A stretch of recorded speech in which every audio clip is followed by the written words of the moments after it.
here. Restream chat, rather. Fucking idiot.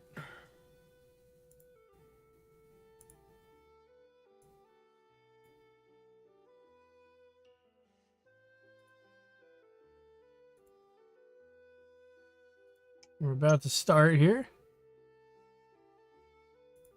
Many of you are like, what the fuck is he doing? What are you doing?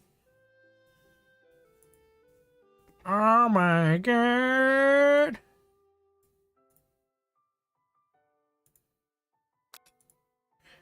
All right. We're back.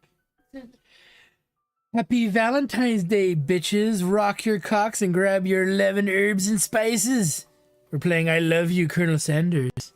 A finger-licking good dating simulator. I'm Here's the RPG guy. And with me is my lovely Valentine. The beautiful, wonderful me plus. You never asked me if I should be a Valentine. Sweetie, it goes without question. You are my Valentine. And we are playing a dating sim, probably the only dating sim we'll ever play on this channel, maybe. Did you ever play Hatchetful? I might have to at some point.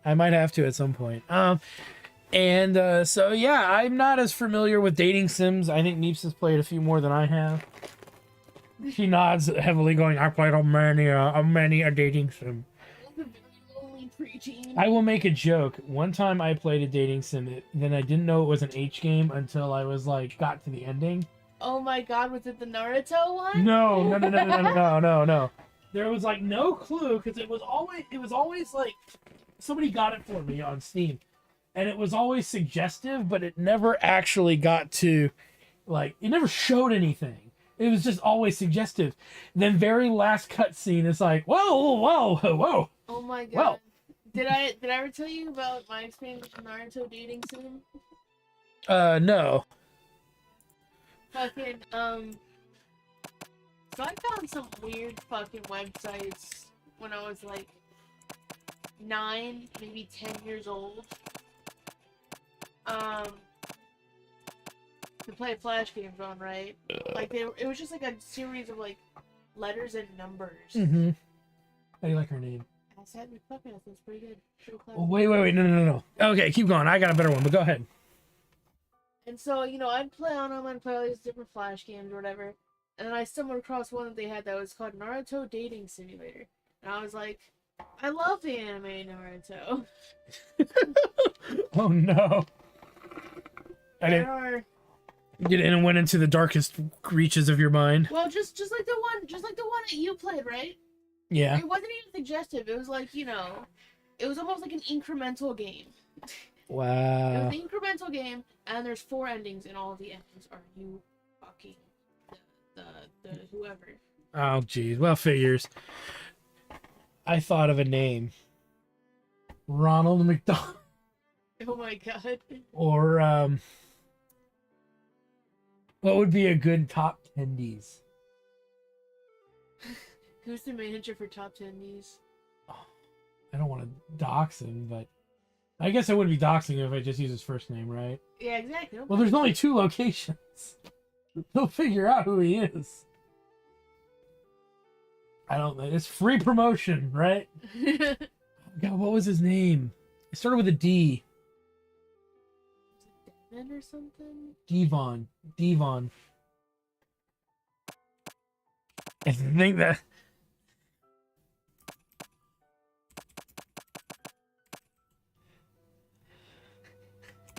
Devon McTender. McTender. For those of you wondering, like, Raising Cane's is really popular throughout the country, but nobody goes to the Raising Cane's very often near where we live, because there's a small 2-restaurant chain called Top Tenders near where we live. One in Manhattan Beach and there's one in Torrance. And their tenders are fucking impressive. What you see in the pictures is literally what you get, right? Mm-hmm. And they are the meatiest fucking tenders you'll ever buy. So we're going with Devon McTender.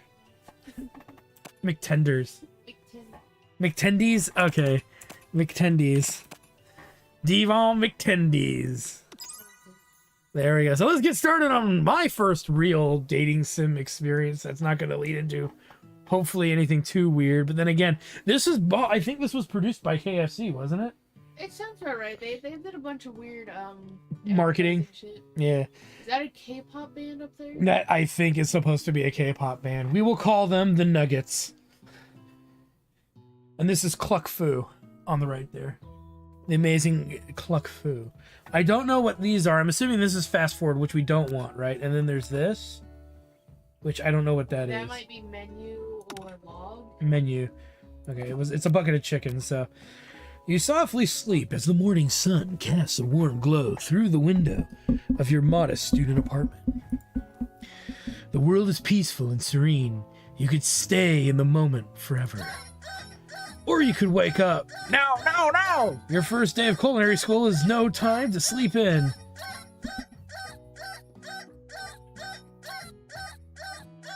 We have a decision to make. I gotta make that decision.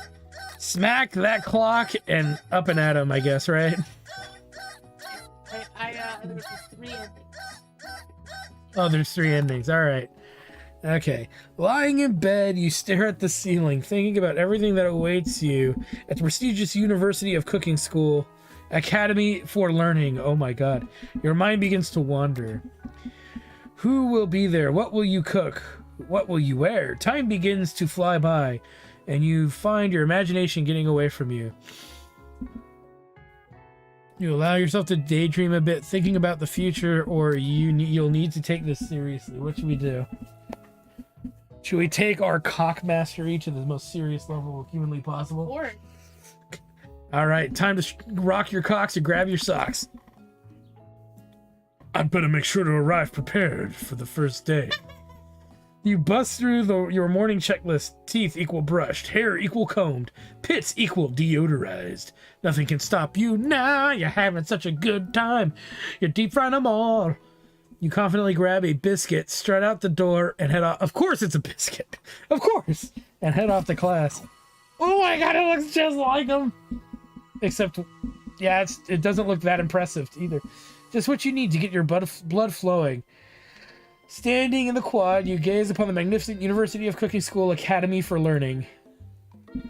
Here comes your lifelong best friend forever, Miriam. She's the most adorably awkward person you've ever met, and you absolutely love her for it. Good morning, Devon McTendies. Are you excited for the first day of the rest of our lives? You should totally do her voice. no, you're owning up to it. Actually, because I sure am excited, a little nervous. Okay, a lot nervous. What the? It's just that this morning, I keep forgetting there's 2 characters talking. I'm screwing that up. It's just that this morning I made breakfast for myself, but when I ate it, I couldn't taste any love in the food. What if I'm no good? What if I fail? Classic Miriam. Raised by master chef parents, she always held herself to a very high standard. Ever since we were little babies playing together, and you rescued me from that quicksand box, it's been clear to me that you're the most loving, caring person I know. You're going to do great.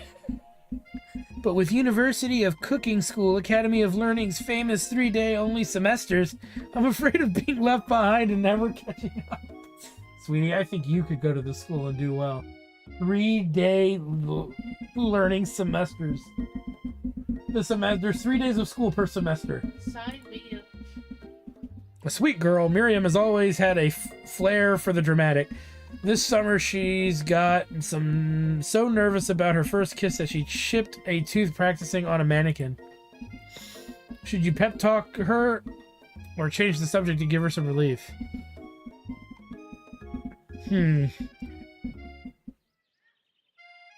Let's give her a pep talk. We believe in you, Miriam.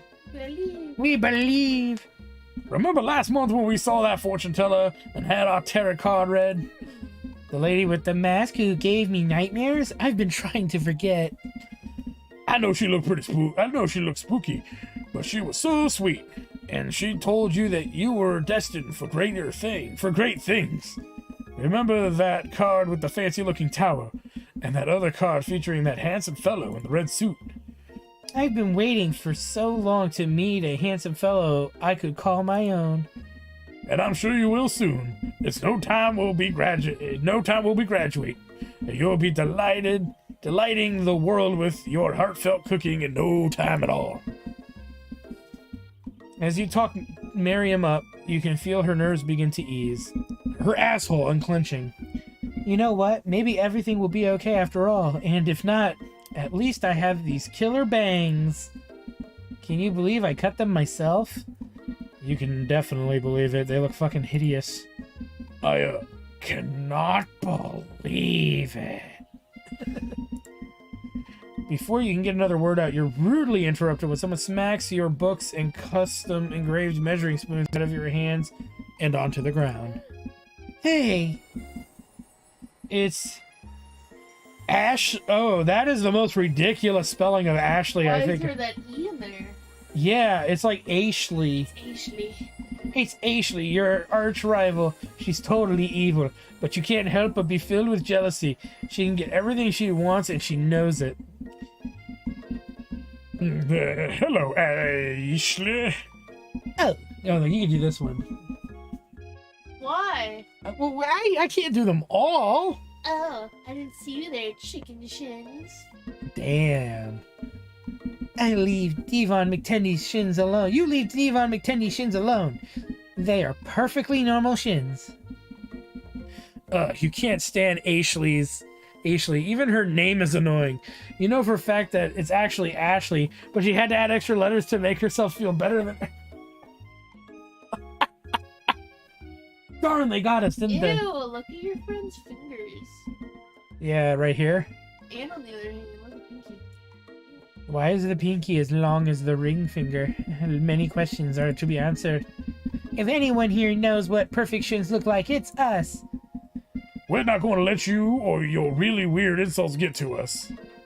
Across the quad, you see Ashley's best friend, Van the Man, has stopped to look at his own reflection in the mirror.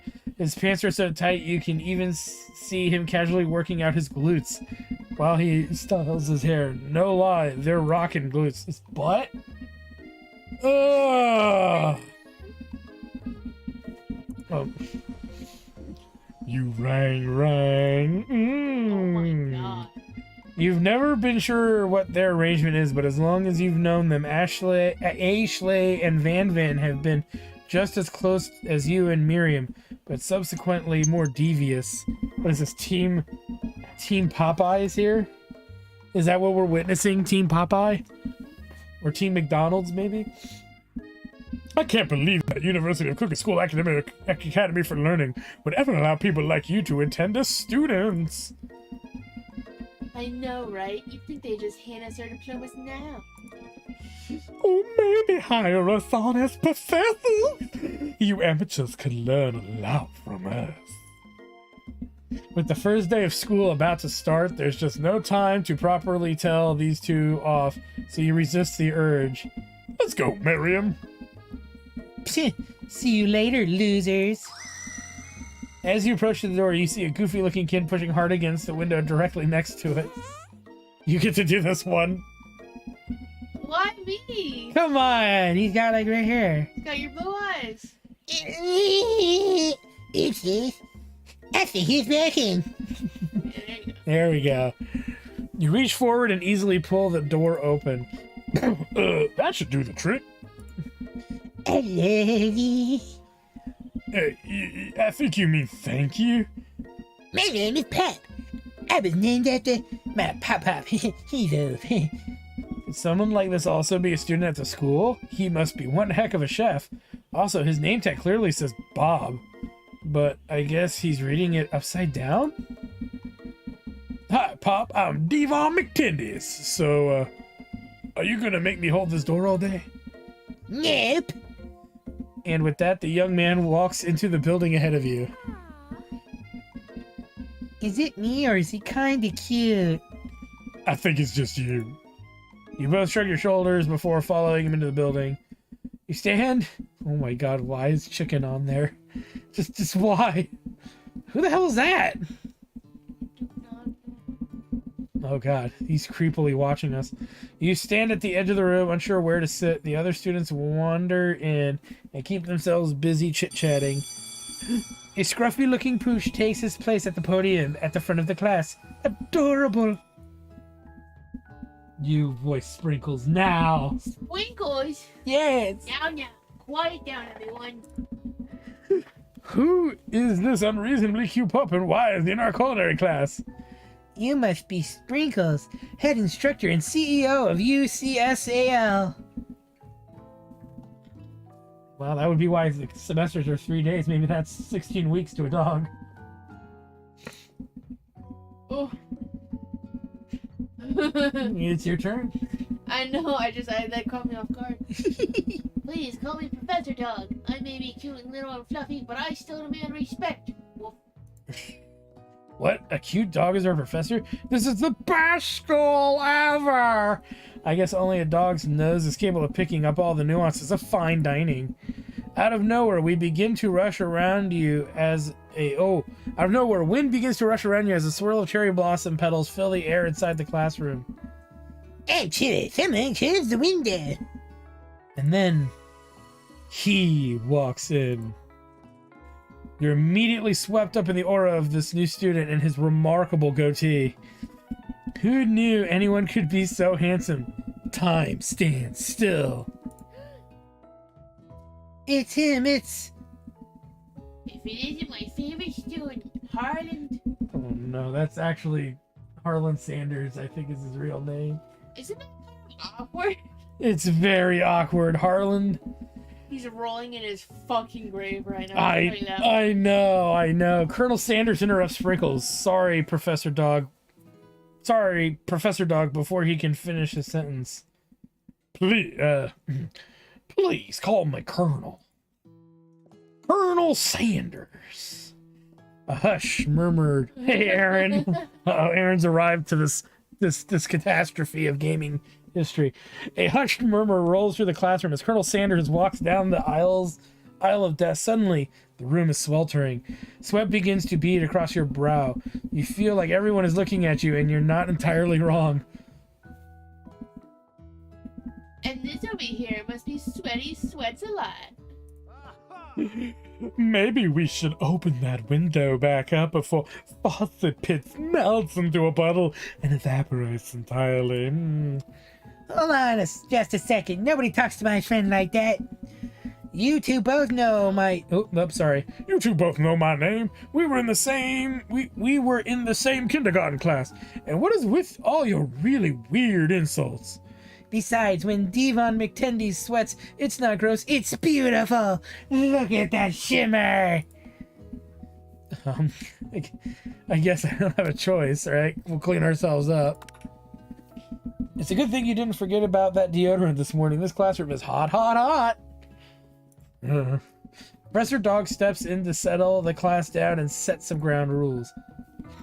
Welcome to the University of Cooking School Academy for Learning, the greatest culinary academy in the world. The birthplace of culinary legends past, present, and future. Many challenges await you. There will be tears, there will be blood, there might even be really adorable tasty food. I want to check one thing really quick while we're streaming here. Okay, the audio is not too loud. I just wanted to make sure we weren't like covering, we were covering or getting covered up. What's Aaron saying over there? I'm going to find out in just a moment. As part of my CC is getting the power supply. What is the best power supply brand? Seasonic. I recommend the Seasonic Gold series or Platinum series. They also come with a 10-year or 8-year warranty or something like that. So I think comes with the power supply. They make some of the best. Anyway, keep going, Meeps. And when all is said and done, there will be a battle. You will lift your sporks and compete in the broom cooking arena. He's so angry. Just then, another student enters the classroom and interrupts the professor's rousing speech. Hey guys, sorry I'm late. I hope everyone had a good summer. I really miss... On. Late to class is bad enough, but interrupting my monologue. You're on the fast track out of here, young man. Are you sure you're even in the right place? Don't you recognize me? This is my 3rd year in the school with you as my teacher. He has like the most detailed hands out of any character. I know, it's weird. Everyone stares at him blankly. Does no one remember me? He looks like he could be Bob's big brother. He could. You're expelled if you utter one more word before I finish. Let that be a lesson to you, students, that tardiness is unacceptable! The more wattage, the better. It guarantees surges from damaging your hardware, so you can add up all of the watts of all the parts, and then that gives you the minimum wattage to run your system. And then you can check it against the max. You want the maximum wattage of all your parts. And then you, as electrical engineers will say, it's best to double that amount. Realistically, most people don't. So, but usually my understanding is 1200, and 1000 to 1200 is relatively good. Even Clank made it here on time, rolling halfway down across town on his tiny wheels. Look at those sad little eyes. Aw. You turn to see the student Sprinkles is referencing, who appears to be some sort of industrial kitchen appliance. You want to do this one? The class bursts into laughter. Oh, Clank, you rascal. Sprinkles walks in the classroom as everyone stands silent in silent obedience. When he gets to you, he lifts his nose into the air and takes a deep sniff. Your diet is lacking. Based on what I'm picking up here, you definitely need a multivitamin. You should be taking better care of yourself. You've never heard a talking dog as a teacher before, but Sprinkles' reputation for being smart but tough is well known. You decide to try and butter him up by giving him a treat from your pocket, but what kind? You know, we are playing Colonel Sanders. It should always be, the answer should always be chicken. I see. Don't you agree, or what? That does make sense to me. You reach beneath your apron and return with a chicken snack in your hand. Sprinkles' eyes go wide as he locks onto it. His favorite! Oh! Chicken logic for the win. Well, I think there might be some competition for new star student. The furry professor immediately devours the snack, leaving your hand slick with a coating of warm doggy drool. You see the other students eyeing you jealously, but pay no mind to them. If they wanted to succeed in life, they should have learned the importance of carrying a range of dog treat flavors on them at all times. Settle down, young chefs. Take your seats and prepare to have your minds open to the amazing possibilities of culinary creation. As everyone rushes to claim their favorite seats, you're left standing at the front of the room. Only 2 options remain. Hey, Devon McTennies, there's still a seat here. It seems that no one has claimed the seat next to me. If you're interested. Oh no, we've got quite a little debacle here. Oh no, do we sit by the best friend or do we sit by... Are we going to get into a gay relationship with Colonel Sanders by the end of this? Until Harlan Sanders? I think that's the point. Well, what should we do, Neves? What should we do, viewers? Do we sit next to our best friend?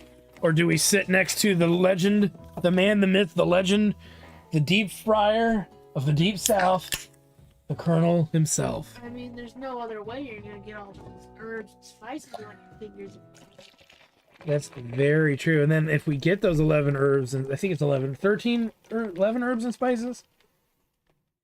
I actually have the list right here. You do have the list of the... Is it actually public what they are now? Did they finally undocument it? Hold on. I think I have the... Yeah, so his nephew leaked them in 2016. There you go. Salt, thyme, basil, oregano, celery salt, black pepper, dried mustard, paprika, garlic salt, ground ginger, and white pepper. Wow. And you mix it with 2 cups of white flour. We don't need to sit next to the Colonel now. But we're going to do it anyway, right? We need to sit by the Colonel. You move to take your seat next to Colonel Sanders. It appears he brought no books, pens, or pencils. They lie. I can see a pen in his jacket. in his chef's jacket. However, his perfect upright posture shows off a seriousness. Kevin, upright. He's kind of slanting backwards. A seriousness that makes you confident in his desire to learn. Thanks for offering me this seat. I've only had 2 rules. Do all you can do all you can, and do it the best that you can. It's the only way you'll ever get that feeling of accomplishing something. That's so inspiring. A little off topic if you ask me, but okay. As soon as you settle to your seat, the professor makes an announcement. Peeps, you're on. Think fast, it's time for a pop quiz. Yeah, pep a quiz about me. This incredibly important, surprisingly short quiz to tell me if you are ready for life at culinary school. Keep your knife sharper, your focus sharper. Here comes question number 1. Go ahead, sweetie. If train A is traveling to point B and train B is traveling to point A, how important is to wash your hands before cooking? Extremely. Looking at you, Pop. That's right. Forest is the tree as chicken is too.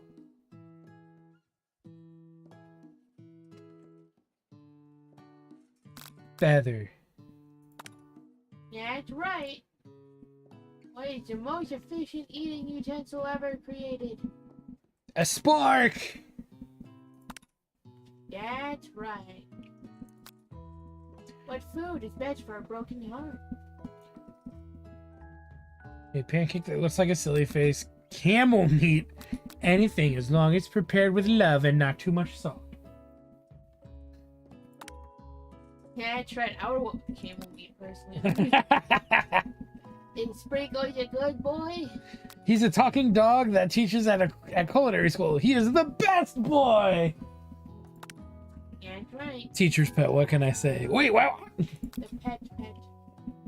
Your score is 5 out of 5. Well, be honest. Did you cheat? You looked up to see that Colonel Sanders has been watching you tally your scores. He's impressed. I knew we just met, but I have to confess, I think you have a beautiful brain. Oh, God. They just fucking eat you at the end. Oh, no. Yeah, really. Hot diggity, Devin McTendies, you just scored some major Colonel Sanders points with that performance. May I have your attention, students? I have an important announcement to make. Time for lunch. Wow, the cafeteria is as nice as any restaurant you've ever eaten at. It makes sense that a school dedicated to cooking also would be serious about eating. A delicious fragrance wafts through the room and tickles the end of your nose. Your mouth waters. Do you smell that? That must be our lunch. It smells crazy good. Everyone, can I have your attention? Is it about lunch? No, I just wanted to apologize for my tardiness. You see, howdy, folks. I'd like to make an announcement. Hey, it's about lunch. Everyone cheers. But shh.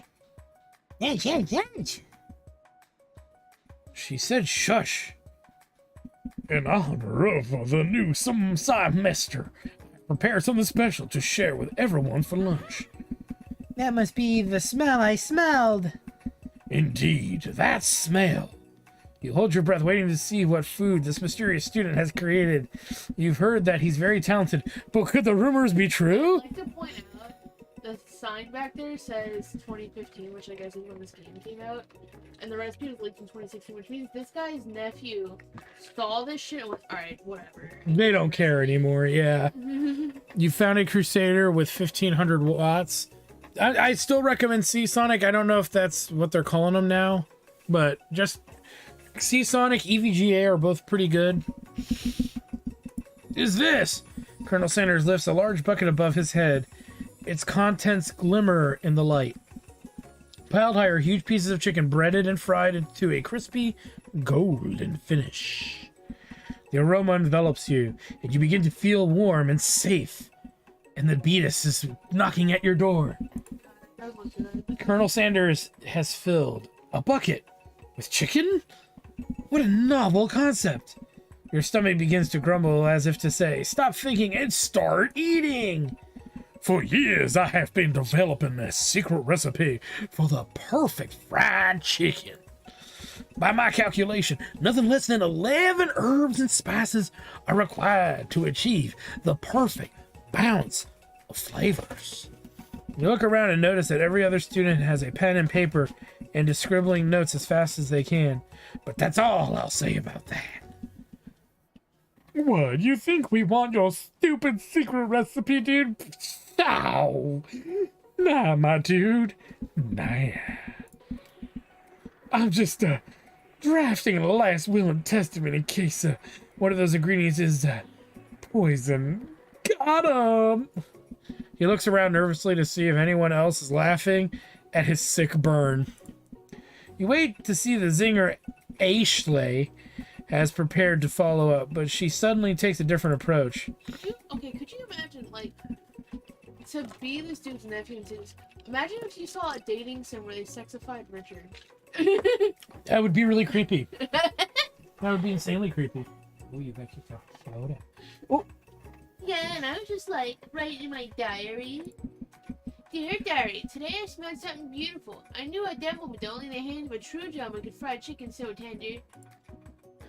You see her body language change from bitter to evil to sweet and innocent as she slides closer to Colonel Sanders. She realizes that he is destined for greatness and fame with cooking skills like this. She wants him all to herself. Those hips. Yeah. I think somebody shoved a chicken in her. Oh, please. Oh my god, chicken is falling off her cooch. Is it? Oh my god. No. That's on her stocking. That's either on her stocking or you're right. A chicken is falling out of her cooch.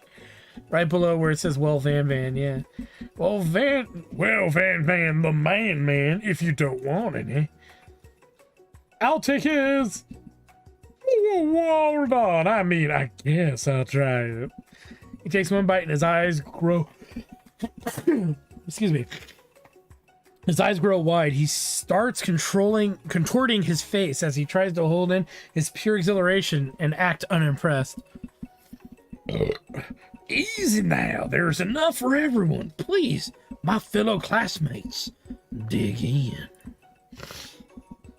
You take one of the pieces of fried chicken out of this bucket and sink your teeth into it. It's amazing! Tasting Colonel Sanders' food transports you to another dimension. Alone with your taste buds gripping a drumstick in your hand, you float weightlessly.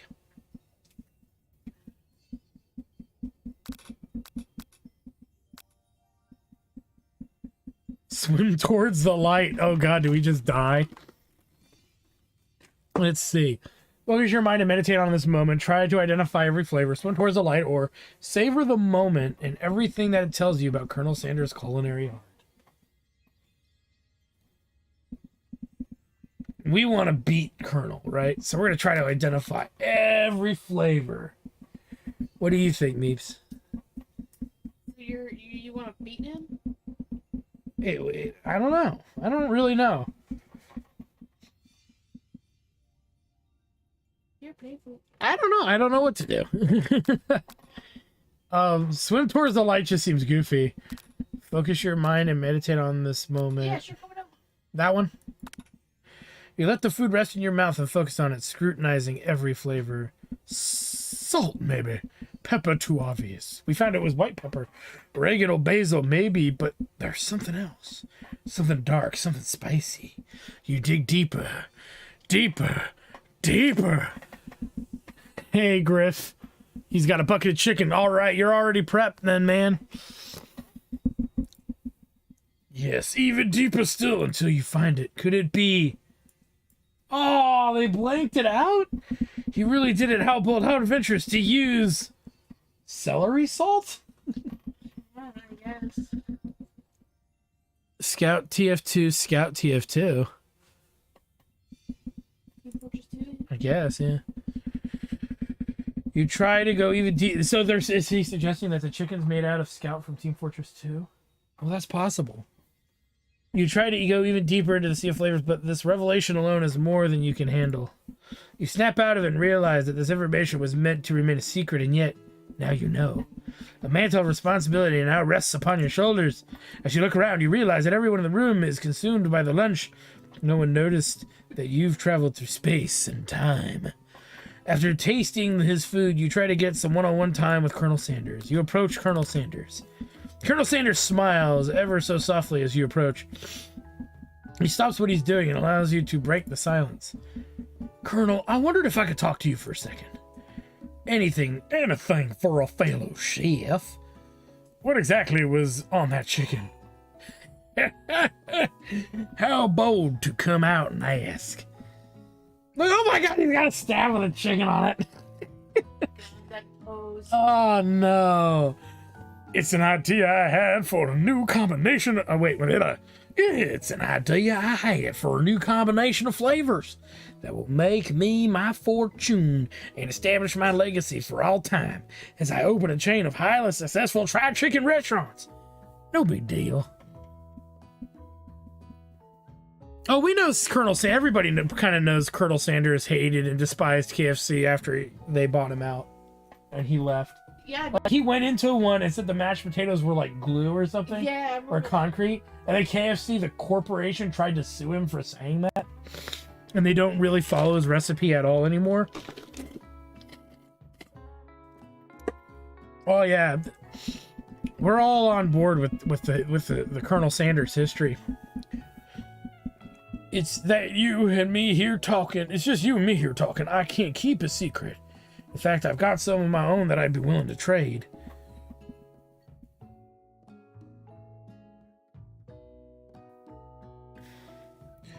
I know Huggabees is a channel that's talked about it. I've not seen the video on KFC.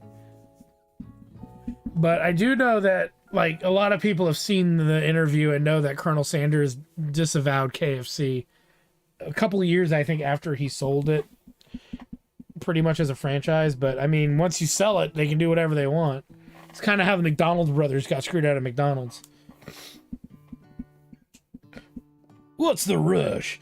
The semester is only getting started. We've got 2 more whole days to get to know each other. He's clearly not going to give it up easily, but it doesn't hurt to be persistent. You know why they say about secrets, Colonel. Shouldn't learning be fun? Or shouldn't learning be fun? You've got the moxie, I'll give you that. Colonel Sanders looks both ways to make sure you're truly alone, and then leans in. You can feel his warm breath as he whispers, just one ingredient, but you can't tell. I use Paprika. camel cum. It's something my great-grandmother taught me. I don't know what else to put there. Oh, well, you know, like I said, that was the same thing the McDonald's brothers had when they did it too. It was like, that's just the way business has always been. That's almost why it's sad when people sell their businesses off to big corporations, because the big corporations tend to go out of their way to ruin them. Camel cum, wow! You'd never have guessed that. In fact, you're not even sure where you'd get some if you switched. Why is it the joke actually works? And camel cum definitely isn't the flavor you tasted before, so now you're 2 ingredients closer to knowing the full recipe. But you don't tell Colonel Sanders that. While you're wrapped up in that huge revelation, you notice that Colonel Sanders has disappeared. While everyone else is still in the cafeteria, you decide to look for him. You find Colonel Sanders outside, standing in the quad. Oh, it's you again. Howdy.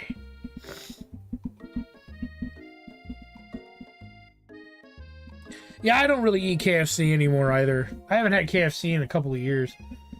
And then when I had it is because I hadn't had it for several years because I didn't like it the last time. It's like a refresher of reminding me why I should not eat KFC. Sometimes I like to come outside and look at the school. Sometimes I could like to come outside and look at the school buildings. I think about how my story will continue on after I've graduated. It sounds like you have big plans. I dare say the biggest. I will leave my mark on this world. You can bet on that. So let's see.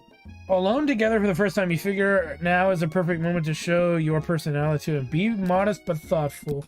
Wow, with a big idea to add up an additional ingredient to really spice things up. No. That seems like a bad idea.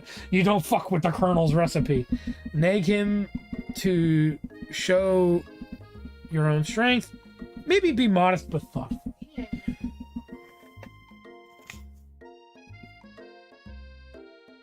Mostly due to me wanting to sleep and cannot at the same time. So yeah, well, there you go. We'll be modest but thoughtful. Well, I just wanted to tell you that I really enjoyed your food. Now you've got his attention. The flavors were complex but comforting. The interplay between salty, savory, and peppery. It was perfect. I appreciate the compliment, Devon McTendies. I'm sure you'll be a big success.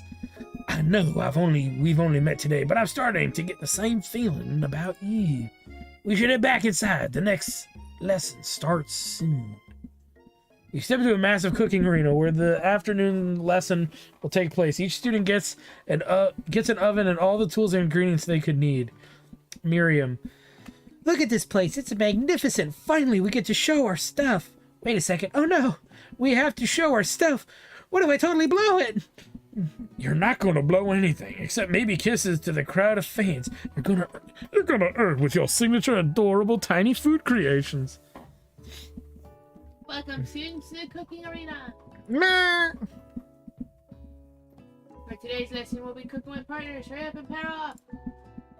Naturally, Miriam looks over at you, but unable to control yourself, you pounce on Colonel Sanders. Whoa!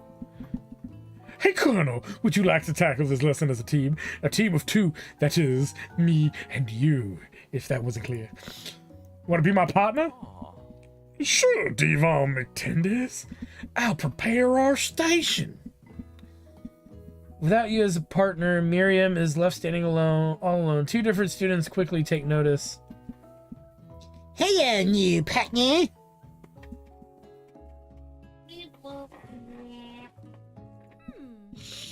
Oh my, two potential partners. I'm so sorry, gentlemen, but I don't know who to choose. Looks like you have to pick for her. Friend duties can be a little awkward, but that's the price you pay for not being alone forever. Who do you want to ask to be Miriam's partner? Pop or Clank? Pop is a gross little child, but he could be very talented. And Clank is a robot that looks like a freaking pressure cooker from like Chick-fil-A. Which I think was the joke. Should we give her Clank? What do you think? Probably. Yeah, Pop is not to be trusted. He can't even wear his name badge correctly. Sorry, Pop, but I think Miriam would be partnering with Clank today. Yeah, okay. I already ate. It's not entirely clear if Pop has any idea what the point of the school even is at this juncture. I think Pop is a bad idea. Clank is clearly excited to have some attention. He heats up and begins to roll back and forth. Or. Hold on there, fella. We don't even know the assignment yet. Technically, Clank might not have a face, but there's something charming and earnest about him. Yeah. Tissue, I hardly know you. Clank judders and a panel shakes loose. Get the impression that this is a sign of affection. Oh no. She's gonna get Robinized. Oh my God. Looks like you two will be fine. Huh? Josie. Oh no. Robo Josie from way back in the day. Now it's time to focus on your own cooking classwork. Alright, you two. For today's lesson, we're going to keep it simple. Pick a basic dish and divide up the steps. No chef is an island. It takes 2 pits to make a fire. You get the idea. Which dish do you suggest to your partner, Colonel Sanders? Steak tartare is easy enough. It's fancy and you don't even need to cook it. Using octopus will blow Colonel Sanders' mind. Your grandmother's mashed potatoes and gravy. Come on, come on. It's always been something of a down-home. I've always been something of a down-home chef.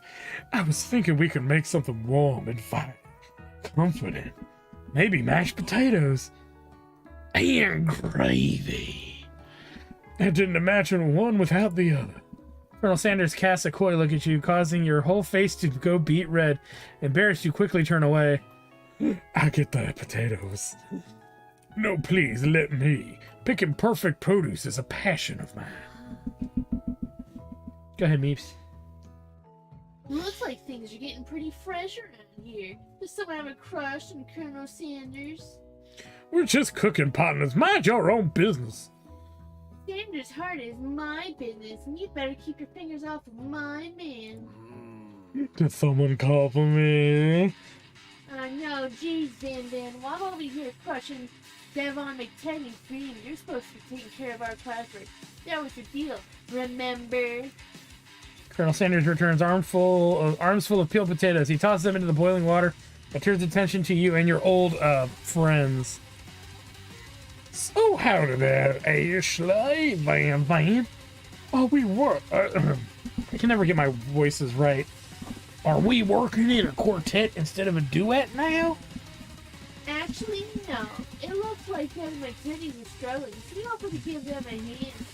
You know how it is, these young amateur chefs need a lot of mentoring. I was gonna say, Colonel Sanders, maybe I could teach you a thing or two about fancy food. Maybe one day you might be able to get up to my level. Got it. Don't be rude, man. Oh, a wild beaner man has appeared.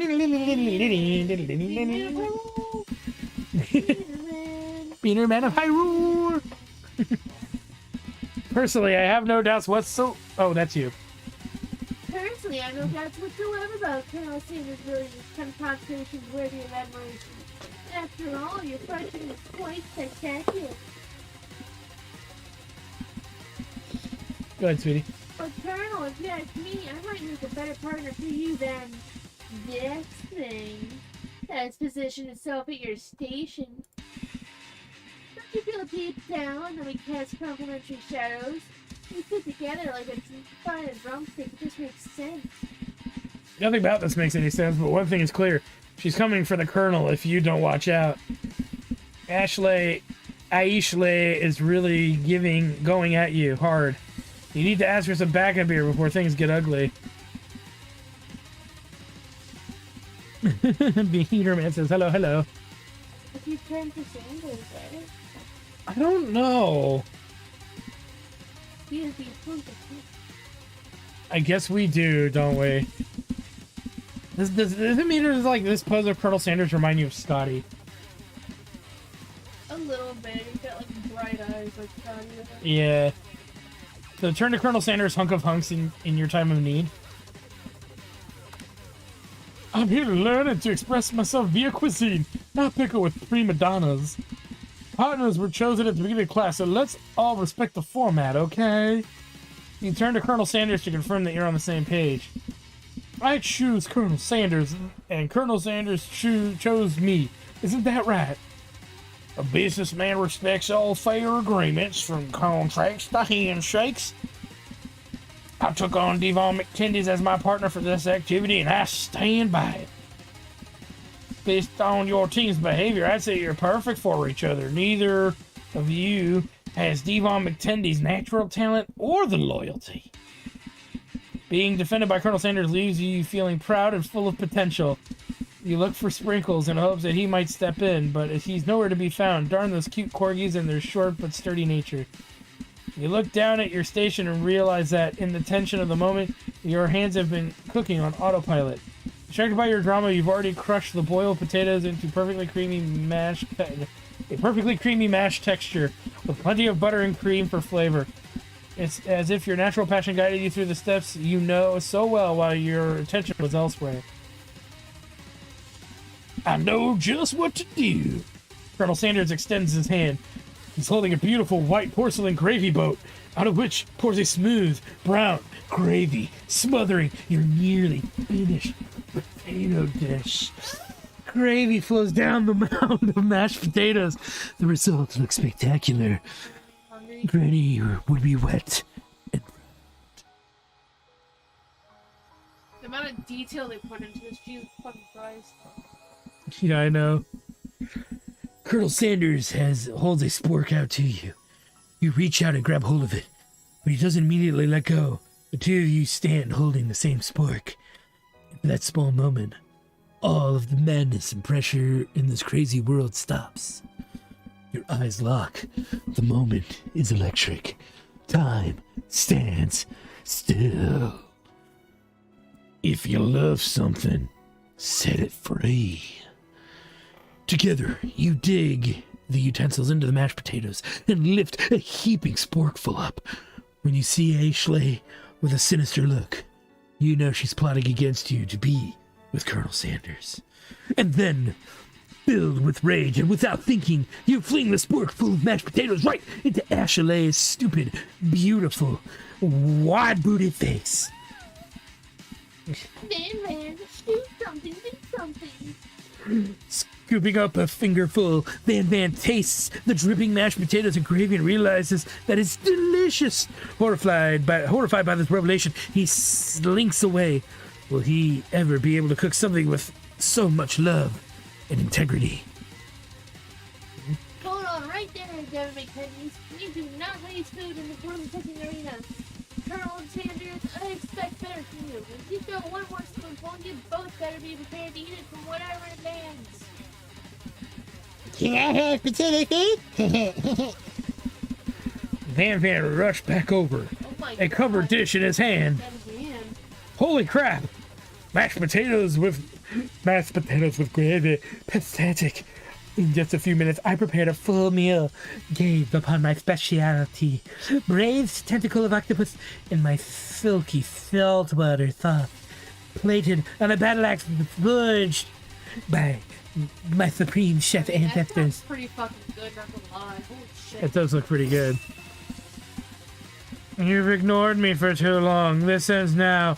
It was I who will have the first bite, and you will all look in with envy. What did Beaner say? The grave. They gave out cupcakes at work. Not sure what we're celebrating. Don't care. Cupcake was good. Now fingers and phone are sticky. Oh no! No. The interrupting student rushes at Van and swipes a bite of his signature dish right off his plate. No. Something about this fish doesn't strike my nose quite right. I think that was rush and may have turned in the process. The results could be toxic. Too late. It has been eaten. I think I left something in the oven. I don't feel so good. Oh! Doesn't make it killed him. Everyone step back. Don't take another bite. When you look back at the plate, the rest of it is gone. You notice the tip of the tentacle being slurped up by Pop's mouth.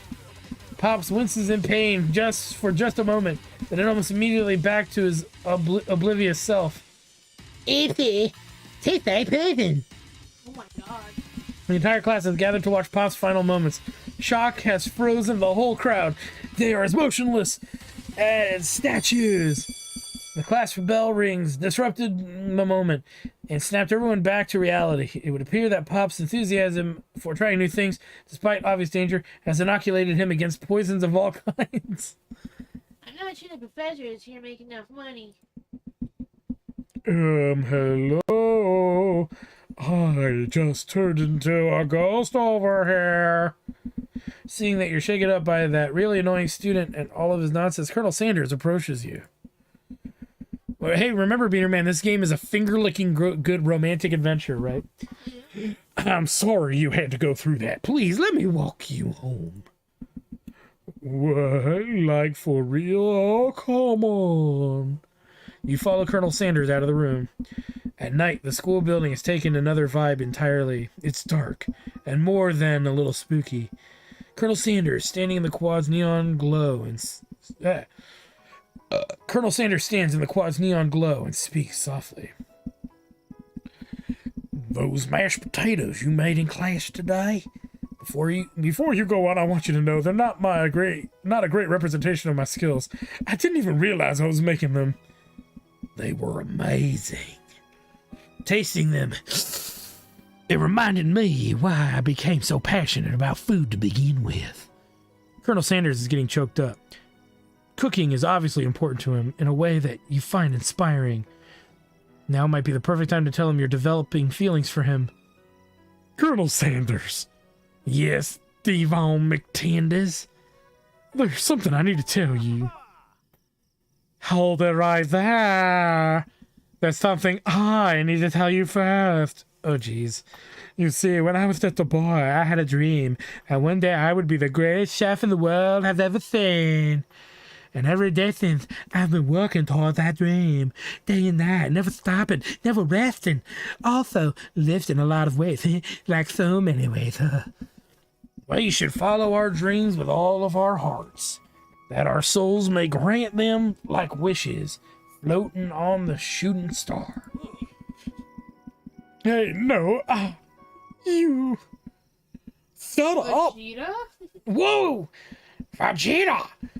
Shut up! I'm the one who's here to say inspirational stuff and be a star of the story. Are we getting that? Are we forgetting that your cooking literally killed a guy? You can't prove that. I also saw you killed that guy. What was his name? Somewhere in the distance you hear a long, sad sigh. Forget him. We're talking about me. Me. I'm the hero. Whoa! The spork monster. The pork monster is here to fight a hero. I think I let the fish door open. Later, nerds. How dare you threaten me just as I was letting down my guard and connected with another chef on an emotional level? We're afraid of me because I'm a monster. Is he Rhyming on purpose, or is that just a coincidence? But before you can discuss syntax any further, it's a turn-based fight sequence. What will you do? Attack! You decide to go on the attack. Which attack will you use? Cook with love! Oh no. It just got real. The attack really upset Spork Monster. Spork Monster goes on the attack. They spit hot gravy at you. You take 1 damage. Attack! It worked last time, right? Cook with love! The Spork Monster really being threatened by my attack. Spork Monster focuses her mashed mind and draws in energy from Mother Earth itself. Oh god. They grow larger and more intimidating. How will you respond? Attack! Cook with love! At this rate, the semester will probably be over before this fight is. Spork Monster is no quitter. Buffed up and ready to rumble, they go on the attack once again. Spork Monster uses tensile. You take 2 damage from the attack. If you take too much more damage, you're not going to survive this battle. You want to start defending? Defend! Which defense will you use? Trepidation! You curl into a ball. I'm not cut out for this. Feeling vulnerable, Spork Monster prepared to utilize for its ultimate attack, Rounded Edge. Foul Villain. Your reign of terror stops here. Colonel Sanders summons the energy of 1,000 chickens. Pop, power punch! Does 10 damage. Spork Monster is defeated. You saved me. An injured Spork Monster spews steam into the night. Spare the wretched beast or finish him. He's made of sports, your beloved utensil. Do we spare him? Do we spare him this one time? Leaderman, do we spare or do we finish him? Peterman's probably sitting there going, what the fuck are they playing? Eeny, meeny, miny, mo, catch a tiger by the toe. If he hollers, let him go. Eeny, meeny, miny, my mother says, take the very best one and spare him. We'll spare him? Okay, we're gonna spare him. Oh, this stream's buffering. Okay, so we'll spare him. You managed to tamp down your disgust at the sight of this gnarly beast long enough to realize that he's still a living creature with a pure soul. Oh, okay, he's caught up now. Living creature with a pure soul who deserves your pity, not your wrath. Be gone, beast, and don't you dare come back for a follow-up encounter tomorrow. I won't forget this, and I certainly won't be back like you said. The Spork Monster scuttles off into the night. The defeated monster left behind a special item. It appears at first to be a cookbook, but upon closer inspection, it's so much more. It's a book of magic spells with a golden chicken on the cover. It's the Codex of Cock. The Codex of Cock! Boing! You open the cover to find a library card tucked inside. The last name to have signed it out is Borko. Borko, that name sounds strangely familiar. Your blood is pumping as you stand in the quiet of the night, holding the mysterious book in your hands. As you come down from your battle buzz, you realize that your final attack has left you completely depleted. The world around you begins to fade away. Without any energy to keep your eyes open, darkness overtakes you. The image of Colonel Sanders flashes before your eyes as you fall asleep. He must have helped you get home. If you're in your tired state, you don't know if you could have made it without him. What a guy! You want to thank him, but you don't have the strength to utter a single word. You feel your covers being pulled up over you as you are tucked in tightly.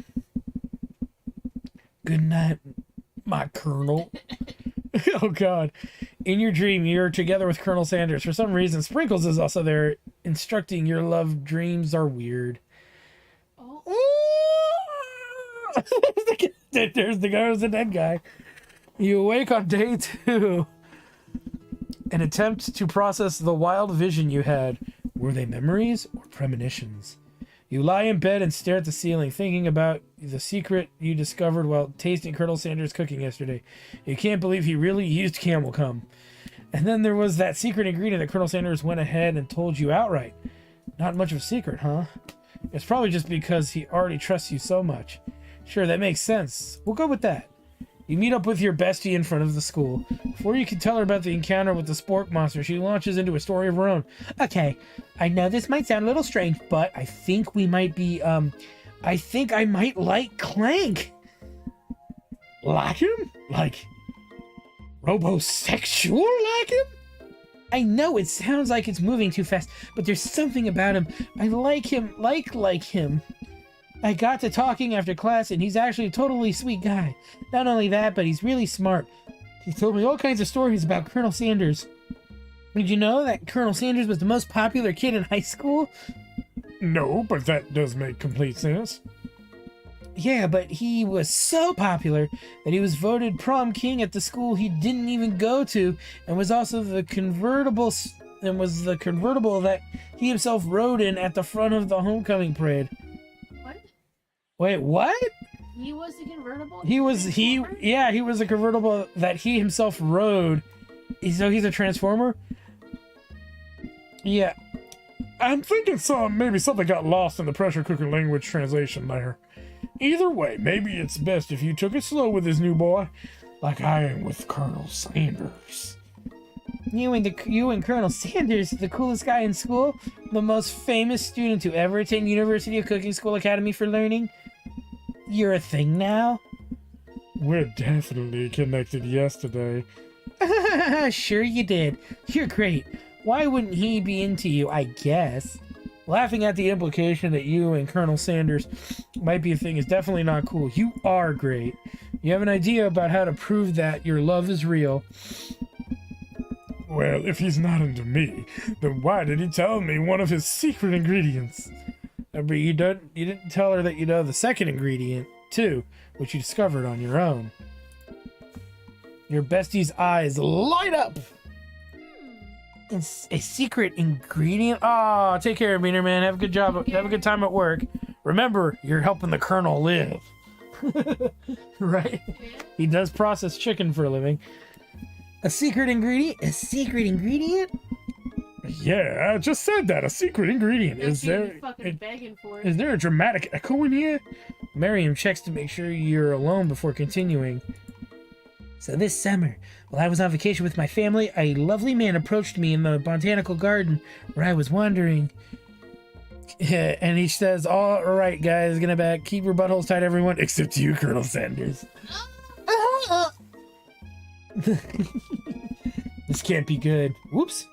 Resume. This can't be good. He told me all about his passion for spices. Secret spices. The man even gave me some to show me what he meant. He said it was a powder created from super duper rare dried flower petals. And then if I did him a big favor, I could have some of my own. Please, Miriam, don't tell me. So I filled my suitcase with them and brought them home.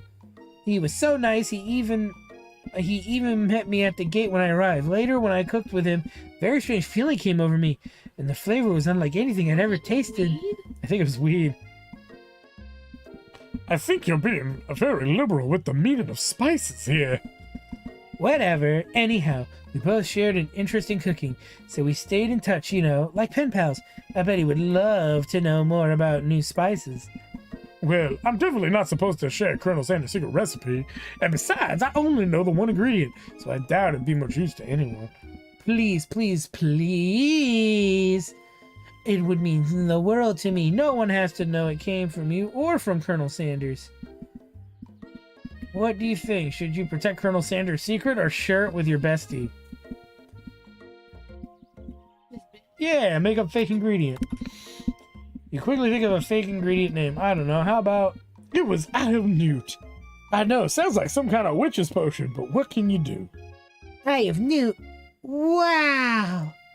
Her eyes light up imagining such a thing, and you figure that you've satisfied her curiosity and she'll move on. However, she immediately turns around and does some thumb typing on her phone, and you can't quite see. That's probably not good. She's telling everybody. Before you can ask her to confirm that she's definitely not texting secrets to other people, you're interrupted. A wind rushes in. Cherry blossom petals fill the air. It's Colonel Sanders. He's arriving at school on a wild stallion.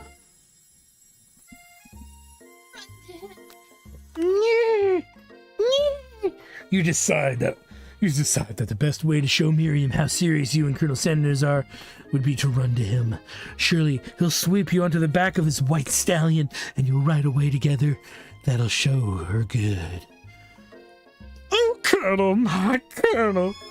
However, your sudden movement surprised the horse as it rears up, kicking you directly in the face. The force of the blow completely knocks you out cold. In the darkness, you see a vision. Ooh, Devon McTandies, I am here to deliver you a message. Not this guy. It is important that you remember this exactly as I say it.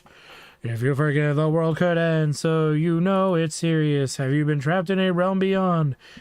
I have been trapped in a realm beyond, but a great prophecy relies on my return. Only you can save me. All you need to do is repeat my name 3 times, and that name is... But before you can continue, you suddenly awake. Oh, jeez. You wake to find Colonel Sanders tending to you. He roused you back to life with a satchel of secret spices. Or is that just his natural seasoned musk?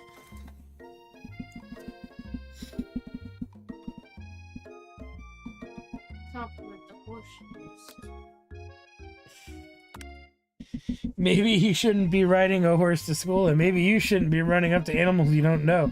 It's hard to say who was in the wrong here. But one thing is for sure, that Colonel Sanders is pretty dreamy. That horse has beautiful shoes. I could really feel how smooth and sturdy they were when they were pressed into my skull.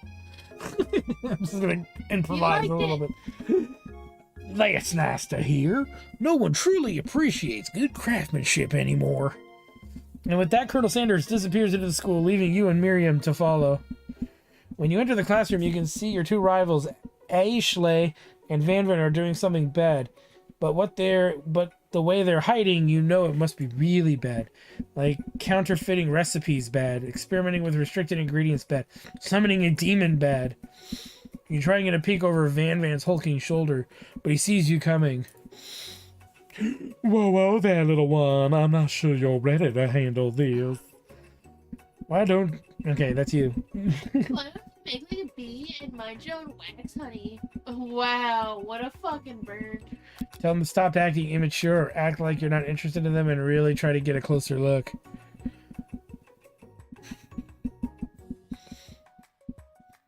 I think he's supposed to represent Carl's Jr. because he's got the star. I think she's representing McDonald's some way. But I could be wrong. Or Popeye's chicken, maybe. Anyway, we'll move on. Act like you're not interested in them, but really get a closer look. I don't know. That's what I would do, I guess. Yeah, let's do that. You sit near the rivals and leave your back turned to them. You even hear Van mutter something that sounds a bit like a magic spell. However, you notice you eavesdropping. You try to cover your tracks and improvise an excuse.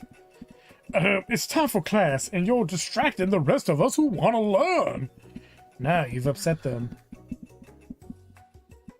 Oh, and you're the Emperor cooking, are you? You make the rules? I'm not sure you know what makes a good meal. I'm not sure you know what a good meal is if it ain't you. Being the best chef in the world takes more than just culinary skills. It takes creativity. It takes Panache. panache. And it doesn't hurt to use a lever. You finally get a look at what it was they were hiding, and you instantly recognize it. Oh no. It's a book, just like the one you found after your encounter with the spork monster. What did I call it? The Codex of Cock? Yeah. That's what we're going with. That's the same book I found last night in the quad. Ashley immediately elbows Van Van to hide the book behind his back. I don't know what you're talking about. That book is a family heirloom and its contents are secret. You notice that they haven't been studying the book. They've got Pop pinned to the wall and they're tossing potato skins at him as he tries to catch them in his mouth. We're playing. Before you can dig any further, you're interrupted by the arrival of more students. It's almost time for class. Beep, beep. Clank must be running late. He's in such a hurry that he rolls right over Van Van's meaty foot. Hey, watch it, you bucket of bolts. You watch how you talk to him. He didn't do anything. Who do you think you're talking to? I never heard such language, not even from a stand mixer. No, your mother was a stand mixer. Oh god, he's turning on the Terminator switch. Van Van jumps to attack Clank, but Clank shocks Van Van, sending him flying across the room. Protect me, Colonel Sanders. These crazed men are about to come to blows. I think it must be over me, but I'm not interested in either of them. Ashley's tone has completely changed in an instant. She bats her eyelashes at Colonel Sanders. Surely he must know that this is a ruse, right? Gentlemen, get a hold of yourselves. Save it for the arena at least. Or don't. Honestly, I don't care. I've got lofty career aspirations to focus on. Aspirations to focus on. Maybe I can help you with your business plan. Just then, Sprinkles arrives to signal start of the class day. He's panting, which doesn't seem that abnormal. He's a professor, but he's also a dog. Students, please take your seats. I apologize for my late arrival. I spent the morning chasing a car all around town. My tiny legs are very, very tired. Aw. I'm here now, and I hope you're ready to learn. Rub his furry dog belly. He loves it. Sprinkles stops in his tracks and sniffs the air around you. Something has him in a trance. It's the scent that's left on you from Colonel Sanders. Sprinkles jumps on you and licks your face. Oh, Down, boy! Down! I'm pooping! That command shouted by Colonel Sanders snaps Sprinkles out of his trance. I wonder what's up with that. sorry, I got a little carried away. Bad doggy. After he catches his breath, Sprinkles regains control of the classroom. Without further ado, we'll review the global history of my favorite fowl, the chicken. You want to pay attention to this lesson, truly you do. Which is why in 1776, at the signing of the Declaration of Independence, there was a chicken who first signed their name. I don't think that's accurate. But you can't help but daydream about Colonel Sanders. You miss most of the important parts. When you come to, Sprinkles is holding a tray of food in front of you. Well, Devin McTendies. Naturally, this appears to be a sample platter. Which item do you want to sample? A shimmering pepper. A brightly colored pepper stands out from the other items. It sparkles in a most eye-catching way, so naturally you reach out, grab it, and eat it right away. However, your body is not prepared for the heat. The pepper has triggered an intense spice hallucination. It feels like forever as you trip through the universe. My friend. Ooh. This guy again. I'm here to give you an important message. Oh, you must avenge my death and fulfill your destiny. All you must do is... I was trying to fulfill your destiny. All you must do is... Sorry, I think I've got some spice stuck in my throat. It's fine. I'll work through... I'll fulfill a prophecy. You must... You feel yourself begin to regain consciousness. Oh, man. You come to and find everyone is staring at you. That pepper was the last of its kind on Earth, and now it's gone forever. You think to yourself, geez, I should pay better attention. We all make mistakes. I'm sure he'll forgive you someday. Come on, it's time for lunch. Before anyone can relax, the cafeteria lights dim, and your rivals enter to make a dramatic announcement. Today's lunch will be prepared via timed competitive cook-off. Oh, wait, that's you. Via time competitive cook-off. The level of theatrics of these two is off the charge. Demand that they stop wasting every... Oh, we're gonna challenge them, aren't we? Hell yeah. Hell yeah. A bit of lunchtime competition, eh? Count me in. If I have to wipe the tables with you fools before I set my lunch down on it, then so be it. I'm not the fool. You're the fool. Good one, Van. I like your gumption, Devon McTendies. I'll be watching your performance. Just as things reach a boiling point, Sprinkle steps in. Surely he'll put a stop to this madness. No, students, please settle down. It's a lunchroom, not a sporting court. Finally, a little scene. Finally a little sense. You breathe the sigh of relief. At least not until we turn on the timer. Oh no. Just then a huge light blasts you in the face, flashing the words timer ready. That's what I'm talking about. I stand corrected. A hard way builds solidity, a foundation. A hard way builds solidly, a foundation of confidence that cannot be swept away. That is something I guarantee you Harlan Sanders has never said in his life. In that particular wording. And that's the original quote by me, in case anybody was wondering. I hope this message lifts you to victory. Maybe it was something he actually said. It just doesn't seem like something Colonel Sanders would say. Is that can empty? Yeah. You want to hand it to me? Sorry, I worry about stuff on the bed. You know me.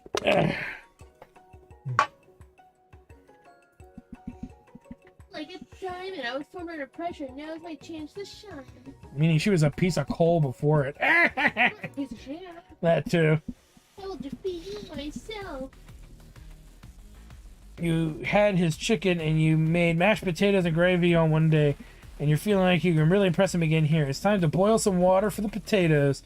Think fast. If the timer runs down, you'll be forced to pick randomly. What temperature does water boil at? Oh, God. It has to be Celsius because Fahrenheit. No! What are you thinking, Devin McTendies? Get your head in the game. I'm just going to start going for it. I'm not going to read them out loud. You're going to need a season the chicken before you cook it. You don't know how Colonel Sanders recipes exactly, but you have an idea. There's 11. That's right. You might not know all the ingredients yet, but at least you've headed in the right direction. Tail wagging intensifies. Now that you've got some basic steps going, it's time to elevate your craft. What state of mind offers the most flavor? Great, you must never take this opportunity for granted if you hope to succeed. The customers are rooting for you, but Ashley is simply stronger and faster than you. You better pick up the pace if you want to survive. When you were a child, your father told you never to forget where you came from. Every day, you meditate on his advice and draw energy from that place. Now would be a great time to harness that energy. So, where does it come from? Small town where dreams are born. That's right. This is your shot, and you're not going to miss it. You try to shut up the noise from the arena and focus on your cooking. What is the sound of success? Sizzling. Ah! Don't make me get the spray bottle. You know it's Colonel Sanders out of the corner of your eye. I believe in you, Devon McTendies. He actually is cheering you on, which would be awesome, except knowing he's watching you makes you totally forget what you were doing. And all that you can think about is Colonel Sanders. Colonel Sanders' face. No! What are you thinking? Get your mind back into the competition. You're stranded on a desert island with only one dessert cookbook. Which one do you take? What a hunk! I know, right? You know what? Shouldn't you be... Oh, that's you. You know what? Shouldn't you be phone punch? Haven't you followed me? Oh god, I don't know what I picked! You're really struggling to keep up. At the next station over, Ashley has already begun plating elements of her dish. It's colorful and complex. To make up time, you toss biscuit dough into a stand mixer. As you do, the crowd gasps. Yikes! Yeah. I know you love nothing more than seeing a fellow appliance utilized in a kitchen battle, but sometimes that means sacrificing the personal touch. You might not have any hands, but Devon McTendy's does, and a good chef needs to be touching the dough to know when it's properly mixed. There's an easy way and a hard way. You don't get far by going the easy way. When you hear everyone talking, you realize how serious your error was. Immediately shove your hands into the mixer to rescue your dough before it's overmixed. Oh no, we're gonna lose our hands! Devon McTendy's now! Get some cool robo hands. But you're not fast enough and your hands get stuck. It's immediately crushed by the quickly spinning beaters. There's no way you'll be able to use that hand for the rest of the match. Colonel Sanders shakes his head in shame. It's fucked up. What you often find is the easy way can turn out much, much more difficult. Everyone, stop what you're doing right now. The battle is over. It can't be. I was so close to finishing my dish. Yeah, look at your hand. You simply can't go on. Aw, that's too bad. Here I am with a completed dish ready to serve. Sure, that makes me the winner by default. No, it wouldn't be fair to compare the two on account of Devin McTendy's injury. You see Sprinkles begin to lick his doggy chops as he locks onto the dish. But I suppose Shelly's totally prepared. Well, instead of sweetest, let's skip straight to dessert. There's white chocolate dome, you'll find a wide array of delights. Taking you on a journey of flavor that tastes good and tells a story of excellence. I was going to ask Devin McTenny to do the honor, but since you're injured, I'm afraid that pouring this creamer of delicate hot chocolate sauce might be too difficult. Colonel Sanders, if you wouldn't mind lending me a strong, steady hand. Colonel Sanders pours the hot chocolate sauce on top of the dome, causing it to melt away, revealing the ingredients hidden within. Inside You'll find a delicate fried cheese croquette atop a slice of honeycomb, ice cream 2 ways, tender nougat, and pearls of blueberry gelée. I think it must be gelée. I don't know. You might be right. Colonel Sanders seems intrigued, but perhaps not impressed as he dips his fingers into the chocolate sauce. Simplicity isn't your strong suit, is it, Ashley?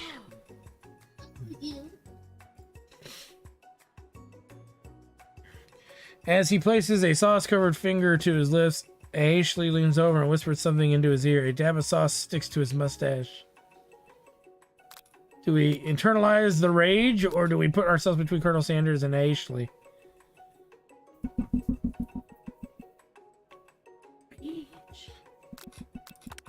Your rage burns so intensely within your eyes that they burst into flames. The flames cause your eyebrows to catch fire and turn to ash, and they fall off your face, which means people will have a hard time understanding your emotions for the rest of the semester, perhaps forever. Embarrassed and ashamed by your poor performance, not to mention your crispy, fried brow, you run for the quad to be alone. Beautiful weather feels like an insult. Inside you, a storm rages.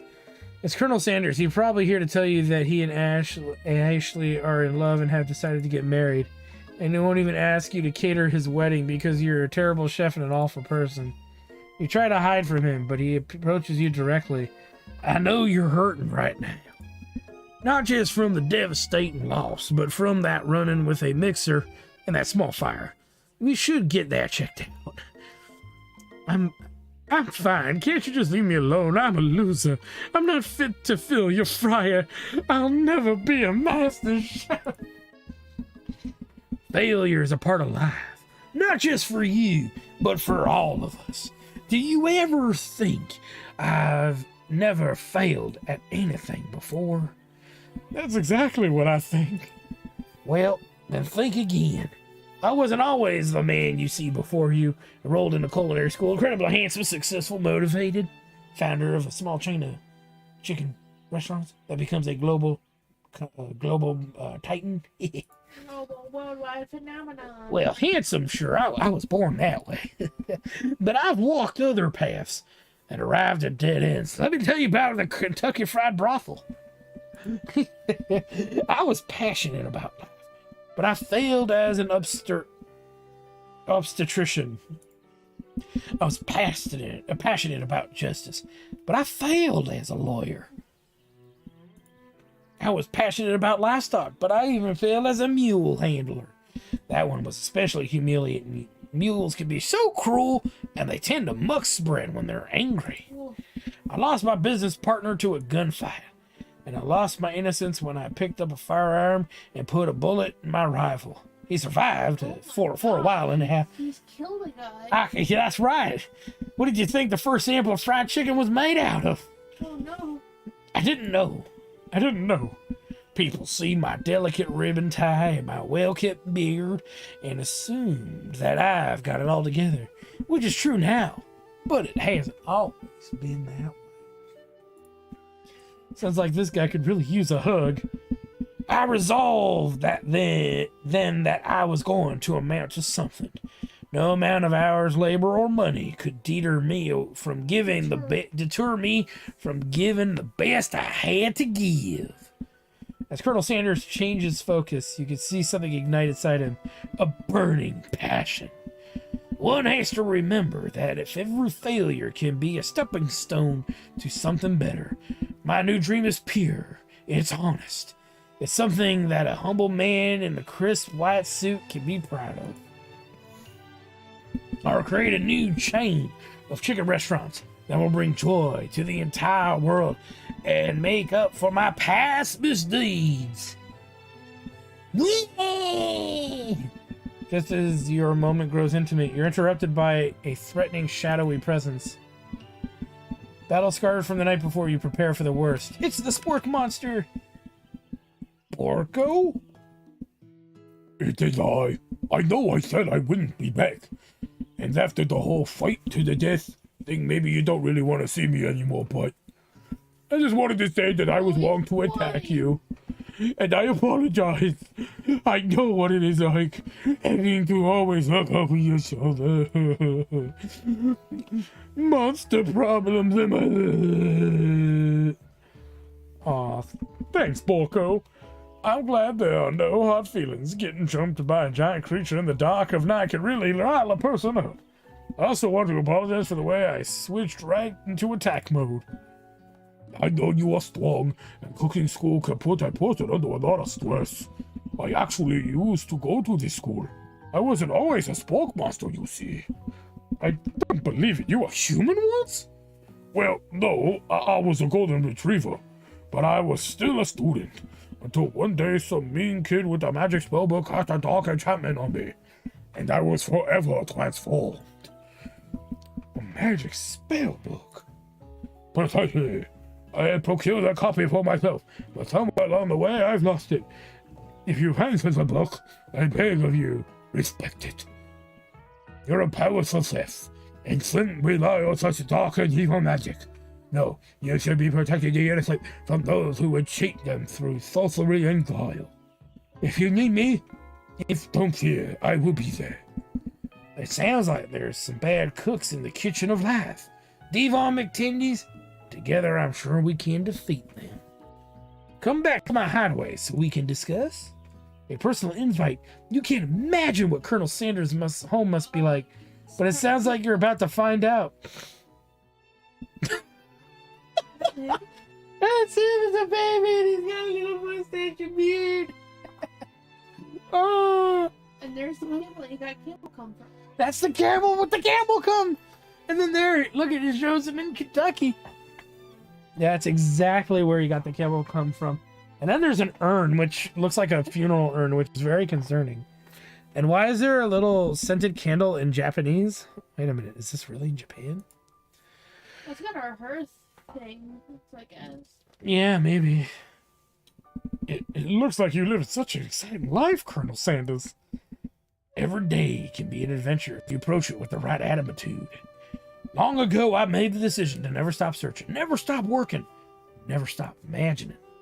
You've been working on any new recipes of your own lately?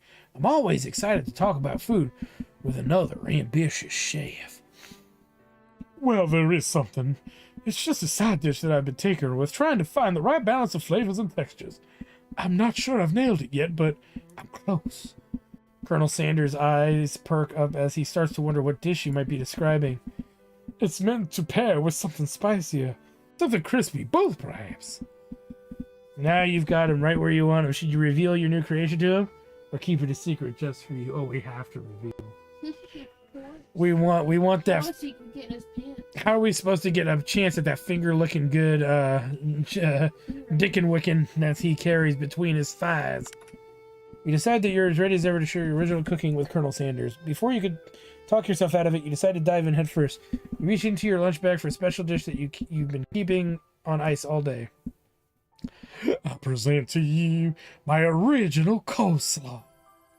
Oh my god, is Colonel Sanders stealing our character's dishes for his Dude, chicken this is like empire? the Elvis movie. Oh my god. The shredded cabbage dish glistens in the light of Colonel Sanders' Lux hideaway. Like tomato in it? What the fuck? It's camel balls. Magnificent.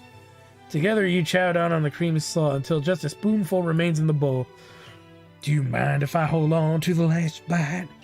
I'd like to have it around so that I can admire its taste later and think back on this moment. You could offer to make him more, but he seems like a very sentimental kind of guy. Sure, why not? Please make yourself comfortable. I'll be back in just a moment. You realize now would be the perfect time to do some snooping. Around the room are various items you could look closer at. Each item seems to radiate memories and emotions. Tap on them to discover more about the Colonel. Should we look at the urn? Yeah, I guess. Take a closer look at the large urn on the nearby pedestal. There's a plaque on it. It's dusty. When you wipe it off, you can read the inscription. It says, "Here lies the ashes of my past careers and business failures." Poor guy. The safe. Should we never look at the safe, though? That's where he would keep his secret recipe. Let's look at this chicken. Look at this chicken. There's a very realistic stuffed chicken sitting in the corner table. When you pick it up, you realize it isn't just realistic, it's real. Taxidermy. Must have been important to Colonel Sanders when it was alive. A little note clipped to the chicken's foot reads, "The true state of the great state of Kentucky." Tap on an item to discover more about the Colonel. Those are just pictures. What about the stuff on the table? Oh, that is a table. Yeah. Maybe this one. Oh, it's a comb. A lock of silver hair is woven through the teeth of this comb, and upon further inspection, you realize that the hair isn't just a silvery color. It's actually made of spun silver. Let's look at the candle. That door just opened. Okay, the candle. Scented candle. You pick it up to identify the spell. Power tool. Freshly starched collar. Piece of wood floating in a lake. Summer of 69. No, it's one of those secret recipe ingredients. It's earwax. Tap on item to discover more about the Colonel. You gaze out the window across the vast lake of mountain range beyond. Just then the ghost of a student pops up. Are you thinking about heading into the world on a quest to avenge my death? Wait. I never even learned your name. Why would I avenge you? I could just tell you my name right now. It's... Can't you see I'm in the middle of something? You open the window and a crack at the ghost of the student is swept out with the breeze. Unfortunate. Should we check the rest of these? Okay, we gotta do the camel. The photo appears to be the Colonel Sanders, except he's an old man visiting the pyramids of Egypt. Maybe this is where he discovered the secret herbs and spices. Okay. One of the framed photos shows an old man who looks a bit like Colonel Sanders standing with a friend. They hold fried chicken drumsticks. And appear to be cheersing them. That's not what I see at all. This game fucking sucks. We paid $0 for it and we still got ripped off. We paid $0 and I can't get this 2 hours back that it's probably going to take to beat this thing. Look closely and see that there's a short inscription. I wonder who my friend Pete is. An adorable little baby boy crawls across the floor from the goatee and the mustache combo he sports. You figure this must be Colonel Sanders himself. Oh my god. That or maybe it's a drumstick that he seems to be waving like a rattle. Who frames a baby picture of just themselves? Probably the same type of person who would make their own face the logo of a company they founded, am I right? Damn. Tap on the item to discover more about the Colonel. This must be where he keeps a secret recipe. Think for a moment. What number is important to Colonel Sanders? And it dawns on you. As you turn the dial to 111111, the safe opens inside. You find a single note. No, I can. Can chicken be prepared sashimi style? We did see that.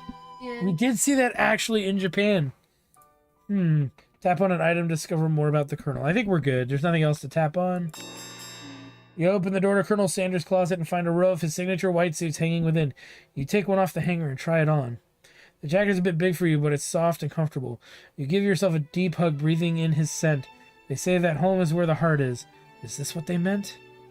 Before you can look any further, you hear Colonel Sanders returning. He has a new dish that he has been working on, and he wants you to taste it. You try to act casual until he asks why you're wearing his jacket. I don't usually loan those out, but I must say, it does look good on you. Oh crap, the jacket! You decide now is your moment to make a big move. You tell him you're cold. You fess up and tell the truth. You forgot to take it off. Tell the truth. You confess. I think I'm I think I've developed feelings for you. It might be developing feelings. I might be developing feelings for you too, but I'm concerned. I can't let anything get in the way of my dreams. Overwhelmed, you take off the jacket and run to the door. The thought of leaving the Colonel in the midst of such an emotional breakthrough gives you pause. You stop yourself. Colonel! Yes, Devon McTenders? I honestly think that this may be the beginning of something wonderful. I think you're right. We should take things slow. You talk late into the night and drift off into a slumber. Dream sequence activated. Everybody needs a little KFC. You awake to a beautiful morning in Colonel Sanders' hideaway. Did you make the right decision on how to respond to Colonel Sanders? Only time will tell. Today is the day that could change the rest of your life. You think about the new secret ingredient you just learned about. Earwax. In some jurisdictions, earwax isn't even legal. But if the recipe is a secret, how will they know? I think we... Woo! Your thoughts are interrupted when Colonel Sanders emerges into the room. Buck-ass... I'm kidding. He's holding a gorgeously plated breakfast, and your mouth waters at the sight of it. Here's a simple breakfast I just whipped up. It's meticulous. Chicken with biscuits? Are you supposed to put butter on the biscuits? Yeah. Now you want KFC just to try that now, huh? You taste Colonel Sanders' food and it takes you on a journey. When you return, he's waiting to ask you an important question. So, would you say that we're the perfect match? How presumptuous. My cuisine and your taste buds, that is. Flatter him. I say flatter him. Such confidence, such grace, could he be the world's greatest gift to cookery? Flatter him.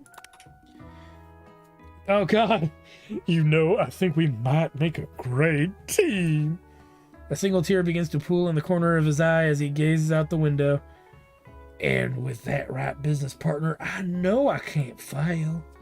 Business partner? Could he be talking about you? It's all happening so quickly. Overcome with emotion and confused by your feelings, you're on the verge of tears, unable to speak. The only answer you can find is to run to the door and get home. There's still one more day of school. After all, the University of Cookie School Academy of Learning waits for no one. You get home to find something very surprising. Your best friend is there waiting for you. Where have you been? Bitch, the question is, how are you in here? Yeah, the question is, bitch, how did you break into my room? Because I had one heck of a night. Oh god, the robot went on auto thrust. I've been desperate to talk to you about it, but I couldn't find you. I got worried that something might have happened to you. It's okay, I was just... But now that it turns out you're fine, I can finally get you up to speed on the saga of Miriam. Sure, but... You will not believe what happened to me after school yesterday. I went on a date. I think I can believe that. Since I'd been partnered up with Clank, he asked me to go out with him. Of course, I told him, you better keep your dials turned to polite and respectful. I'm not that kind of girl.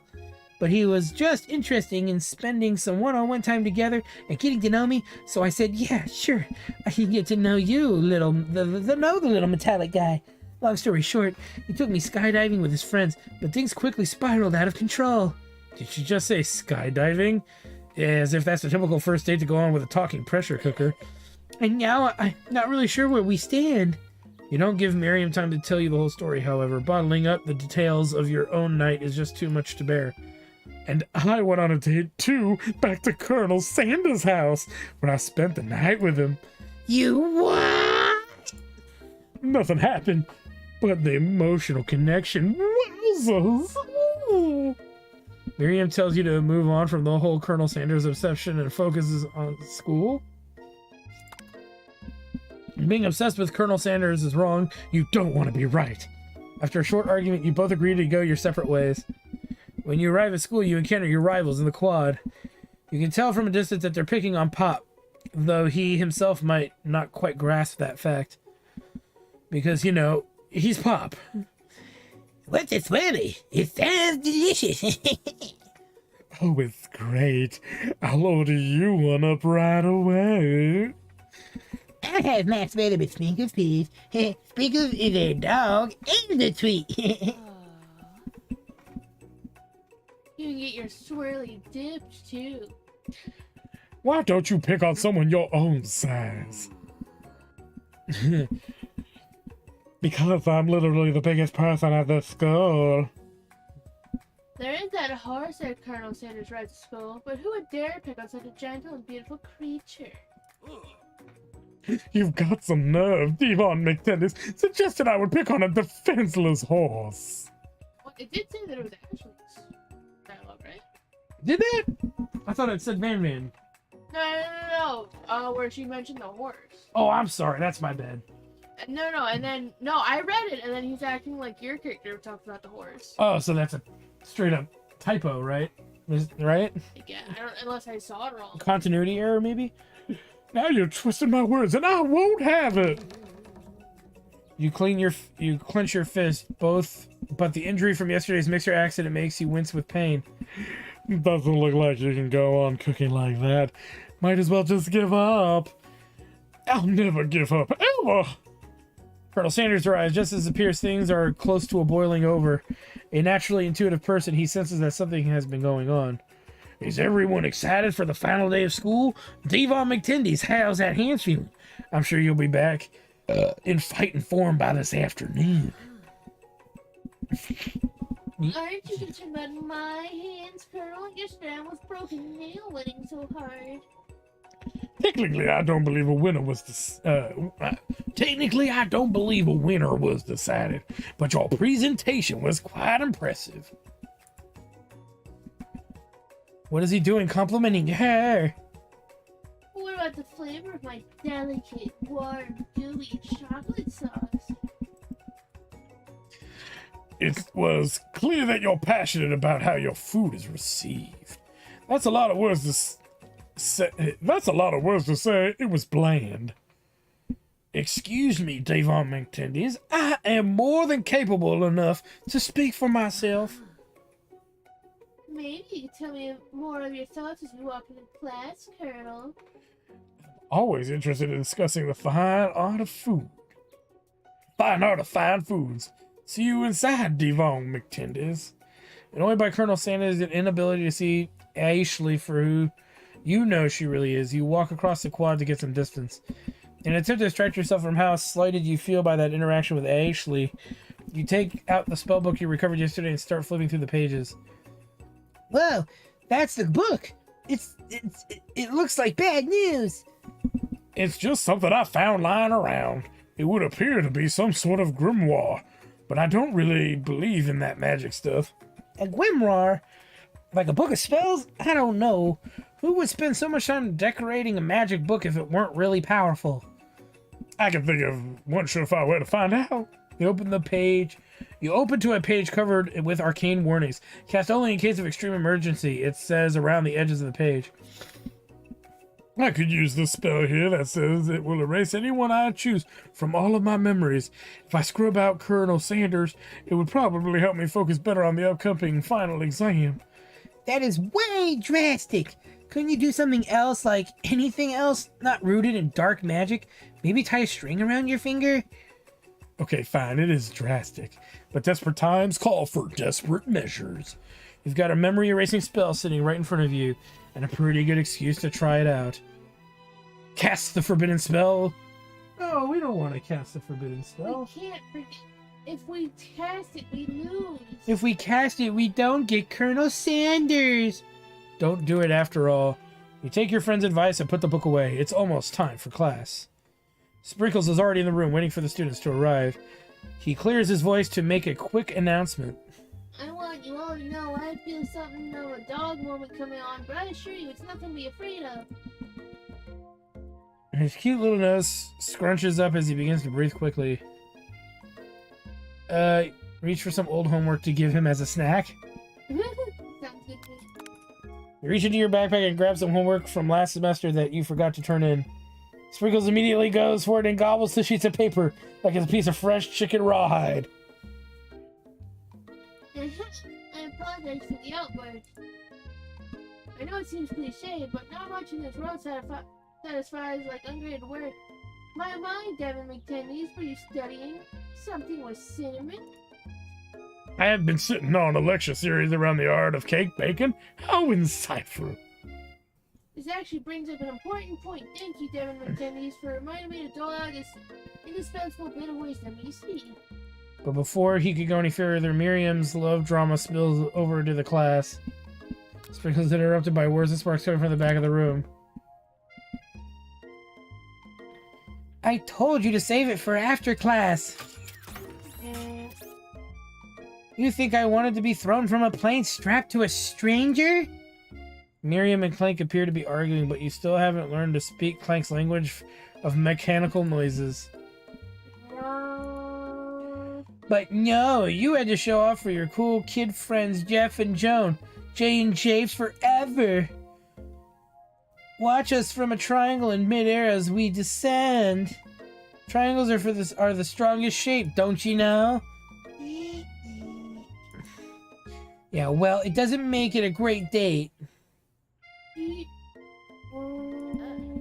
Then take Jeff and Joan with you. You can all hold hands as you pedal down the mountain, or off a cliff for all I care.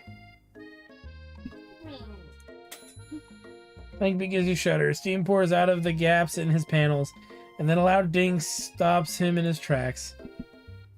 oh my god. Did he die? He committed seppuku. No amount of seasoning is going to make me want to eat that, Clank. Clank burps out a completely deep-fried sneaker. Considering that he himself has wheels, not feet, it's not entirely clear where it came from. In terms of deep fried footwear, I guess it looks okay. Clank slowly rolls out of the room to be alone with his shoe. Everyone tries to pretend like they didn't see that entire thing go down. Nothing like a loud public breakup to cast a pall over the final day of school. Well, that was unfortunate. But we mustn't be distracted from what lies ahead. The final competition showdown challenge exam. Trademark. Trademark. I'm still working on the title, but I think you get it. Test time approaches. See you on the arena. So are we not allowed to use that? I guess. But before you can think about your upcoming competition, there's a very beautiful soul nearby in need of a pep talk. Hey, Miriam, are you okay? Okay, I'm so mad I could smash a tiny mug, spilling several droplets of hot cocoa all over the floor. How could he embarrass me in class like that, in front of everyone? Nobody fucking heard what he was saying. Exactly. Her tiny cocoa is a different treasure, so you know that this breakup is no joke, even if the source of her frustration is such a silly boy. I know how you must. I know that you know this, but I'm gonna say it out loud. You don't need anyone. Me and you, we're gonna cruise through the final test and hit the carpool lane to Success City. Miriam brightens up, imagining the wind rushing through her short bangs, but she hesitates to embrace the feeling all the way. You're not going to saddle up on Colonel Sanders' stallion and ride off into the sunset without me. Of course not. Well, maybe sort of, but I'm sure there's a pony out there with your name on it, and a ranch big enough for both of us wherever we want to bring for us and whoever we want to bring along. If it's not Papa Clank, or anyone else we meet today, tomorrow, or this whole year, so what? You're a special person who shouldn't settle for the first someone to show little interest anyhow. Miriam gives you a big hug and wipes the tears from her cheeks. I should really review my menu for today. I'm going to make a very special soup. And I bet the Professor Dog is going to love it up.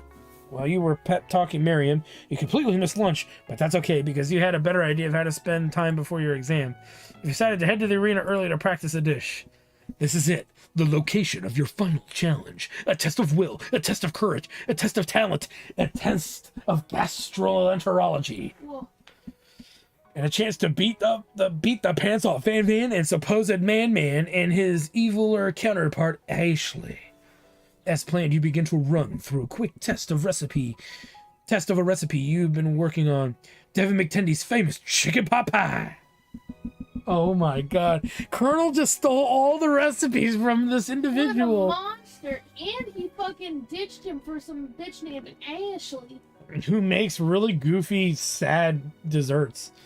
After practicing for months, making this dish comes second nature to you, and you're able to quickly get a fresh pot pie in the oven. But as soon as you do, your cram session is interrupted by Colonel Sanders. I have a feeling this was made before Colonel Sanders. Like this was a culinary love game. And then they just said, hey, for 50 grand, insert our guy in here. What do you say? Do you think so? No, I wholeheartedly believe it's that weird at marketing. Okay. Devon McTendies, what are you doing here? There's still time before the final exam. Oh, just taking it all in. I'm big into visualizing success. I'm looking at my station and picturing victory. The pot pie has begun to bake and the smell slowly filling the space around you. Visualizing, huh? That's too bad. I was hoping you were here cooking something delicious. You'd usually happily share your food with anyone who was hungry, but the last time you let Colonel Sanders get in your head, it cost you a cook-off. You decide that it's time to put your cooking above your romantic desires, but that decision gets hard to stick to when the oven timer goes off behind you. Fess up about your practice dish, right? Yeah. You gotta be honest with him. Okay, you got me. I'm doing a little bit more than visualizing. I know. My nose can smell a pot pie from 400 yards away. Just like how I smell Kentucky Fried Hookers. That's an oddly specific distance, but you'd expect nothing less from such an oddly specific man. You knew it was a pot pie just from the smell. Not just a pot pie, but a chicken pot pie with an all-butter crust. And my nose is telling me something else. Oh no, is it burning? No, I can smell that it was made with a heaping helping of TLC. Testicle licking colon. Tongue licking colon. But it'll probably start burning any second if you don't pull it out. The moment of truth. Wow! It's the best pot pie I've ever tasted. I've always loved country cooking, and I could eat this all day. There's no time left. The final showdown is about to begin. Sprinkles lays down the ground rules. There are no rules, that is, except to cook with everything you've got. Show us what you've got. Oh, you don't know that reference. Rick and Morty reference? Yeah. You step up for the cook-off of a lifetime. You decide that mac and cheese plus the pot pie you've been practicing are just the dishes that'll push you over the edge to victory. Meanwhile, both Van and Ashley are prepping wildly elaborate dishes per their usual over-the-top selves. Miriam has her giant magnifying glass and several sets of tweezers. She's definitely prepared to go big going small. Colonel Sanders seems to be harnessing his 11 herbs and spices, but he's trying to find a way to improve on something perfect. His original recipe, fried chicken. How is original recipe trademarked? It's trademarked as the title name for a chicken product. So when you're referring to original recipe fried chicken, you cannot say that I could not make a chicken company and say, this is my original recipe fried chicken. But can you call something else your original recipe? Yes, that should be allowed. Yeah, I believe that's okay. You just can't do it in the context of making chicken. Pretty sure. Ooh, I get a kiss. Mm-hmm.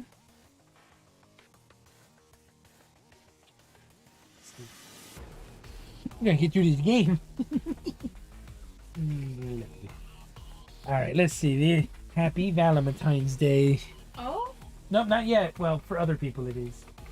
Not for us yet. We still got another hour and 12 minutes. The intensity in the room Intensity. The intensity in the room starts at a full 10 out of 10 with a frenzy of action. Everyone is calling out really cool special cooking moves as they prepare their food. Wow, this is getting serious. Colonel Sanders batters his chicken as it levitates through the air. 11 herbs and spices, cornholio, egg war. Wait a minute. Whoa, whoa,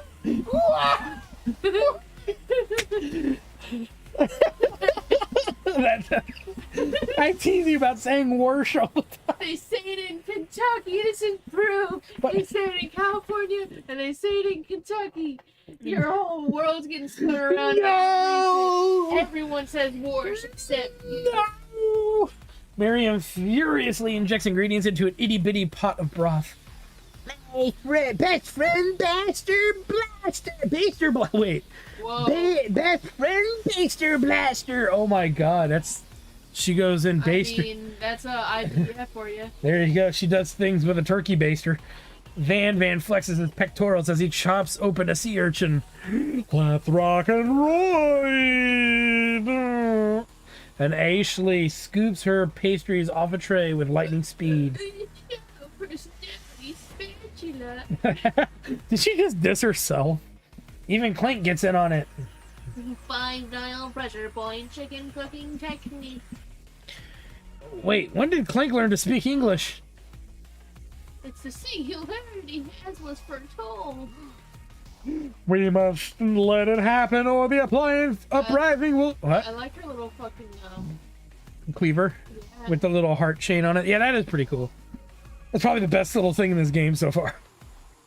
Maybe the stocking with the little fried chicken cutlet openings. Yeah, although we don't see him right now. Well, because her back is to us.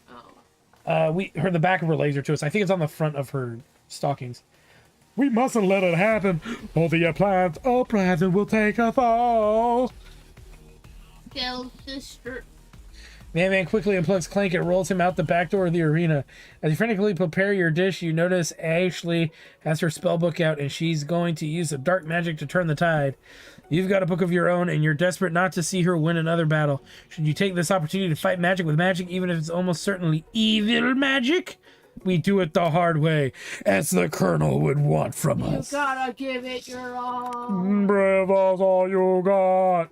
Show us what you've got. Who needs magic when you've got passion?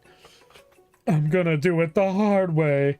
Colonel Sanders sees that you've chosen to win on your own terms, and he gives you a subtle wink from across the room. Not now, Sanders. I believe in you, Devon McTenders. Miriam notices too. And I've always believed in you, Devon McTendy, since we were little kids, because I'm your best friend forever. You turn to notice that Miriam is at your station cheering for you. Miriam, what about your dish? If you're here cheering, who is cooking? Tiny food, short cook time. I'm actually already done, so I thought I'd help you. Oh, that's sweet, Bert. Miriam tosses a handful of spices directly into your boiling noodles. It's the secret ingredient. However, she doesn't know that you lied about the ingredient was made up. And where in the world did she get Eye of Newt from? The boiling pot explodes, sending Miriam flying backwards. The watery noodles begin to swirl in the air, bubbling up into a dark cloud that thickens and congeals before your very eyes. Isn't Eye of Newt technically like colloquial for like peppercorn or some shit? I think so. It's colloquial for a certain ingredient, but I don't remember what the ingredient is, and I know people have used Eye of Or real maybe it's what's that shit that's like in pickles? You know what I mean? brine. No, like you get like I don't know if you know, but like you get a jar of pickles and there's like these weird little beads at the bottom because there's just an herb that was used. Oh, I think those are capers. Interesting. They might be capers, but again, They kind of like pop you as like we looked at why I have that weird allergic Oh my reaction God, to maybe I pickles. should those. Capers? I've never had capers. A caper is just a really salty little flower bud. Yeah, that's well, and they're like little green balls.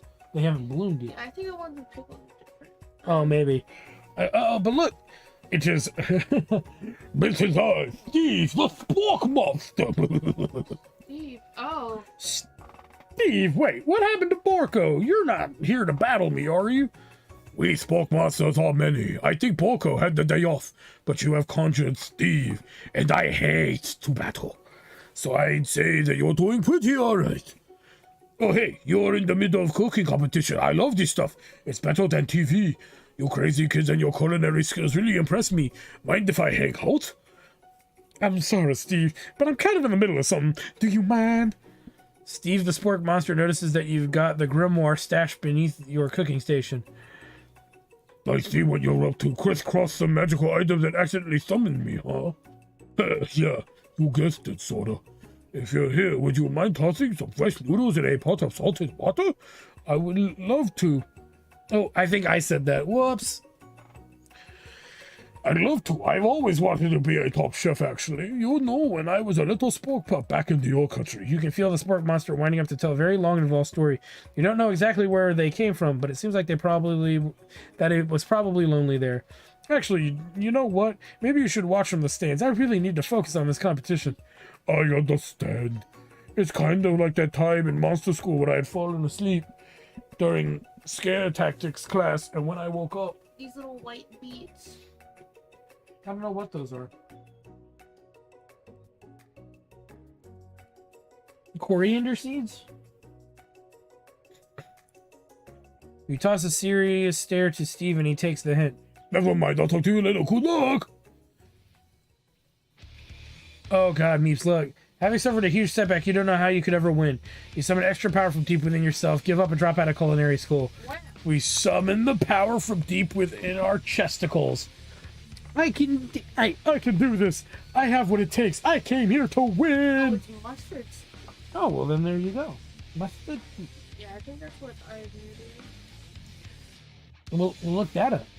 Your hair turns mac and cheese orange as culinary energy flows through your body. She's You turning. became a ginger. Oh god. My heart is pure. My hands are steady. And my taste buds have been preparing for their Yeah, entire. it says I have Newt is a pseudonym for mustard seed. Well, there you go. Whenever I cook with it, we'll say, I'll say, pass me the eye of Newt. They're preparing their entire lives for. Yes, Devon McTendies, you are the chosen one. You will avenge me. The power you'd been summoning immediately fades back out. You're Oh, no. interrupting my inspiration monologue. Sorry. My heart is pure, my hand is steady. My taste buds have been preparing their entire lives for this moment. I will show the world my cookery. You begin to levitate off the ground, energy coursing through your body. You know with this power with this power you can do anything except turn back time, which would be super useful because while you were powering up, the chicken pot pie is overcooked in the oven and can't be served. But don't worry, dear Devon McTendies, you may have suffered some setbacks, but all is not lost. Impressed with your fortitude, Colonel Sanders decides that you have earned his support. I've been watching you today, And I must say, I'm truly impressed. You've been thinking on your feet and rolling with the punches. He steps up to your station and stands right beside you. I'm here to help. All you've managed to make is mac and cheese, and time is almost up, so you're going to need it. But Colonel Sanders, what about the test? What about the test? What will happen to you? What about the rules? following the rules has never been my thing. I follow my heart. What a guy. Colonel Sanders unfolds a delicate white towel to reveal the most delicious fried chicken tenders. Oh God, Neves, the chicken tenders. Isn't that the one thing that you said they don't serve anymore or something like that? No. They don't serve chicken nuggets anymore. Oh. They used to make original recipe chicken nuggets, which was my favorite thing to get. Imagine, dude. Imagine if this game pulled chicken nuggets on you. I would be like, what the I would be so angry.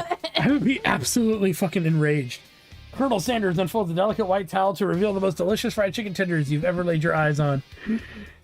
And besides, sometimes unexpected combinations can have surprising effects that surpass their individual efforts. Are you suggesting if we combine forces, we can perform the perfect food union? Time's up, students. If time expired, it's the moment everybody's been waiting for. You must now prepare to present your dishes. A handful of students stand tall, but the class seems incomplete. Seems we're missing some students. Pop? Clank? From off screen, you hear a pure and innocent giggle that can only come from one student. I'm flying! It sounds like it's coming from the broom closet over there. Miriam, would you mind? Inside of the closet, you see Pop hanging onto a broom hook by the elastic of his underpants.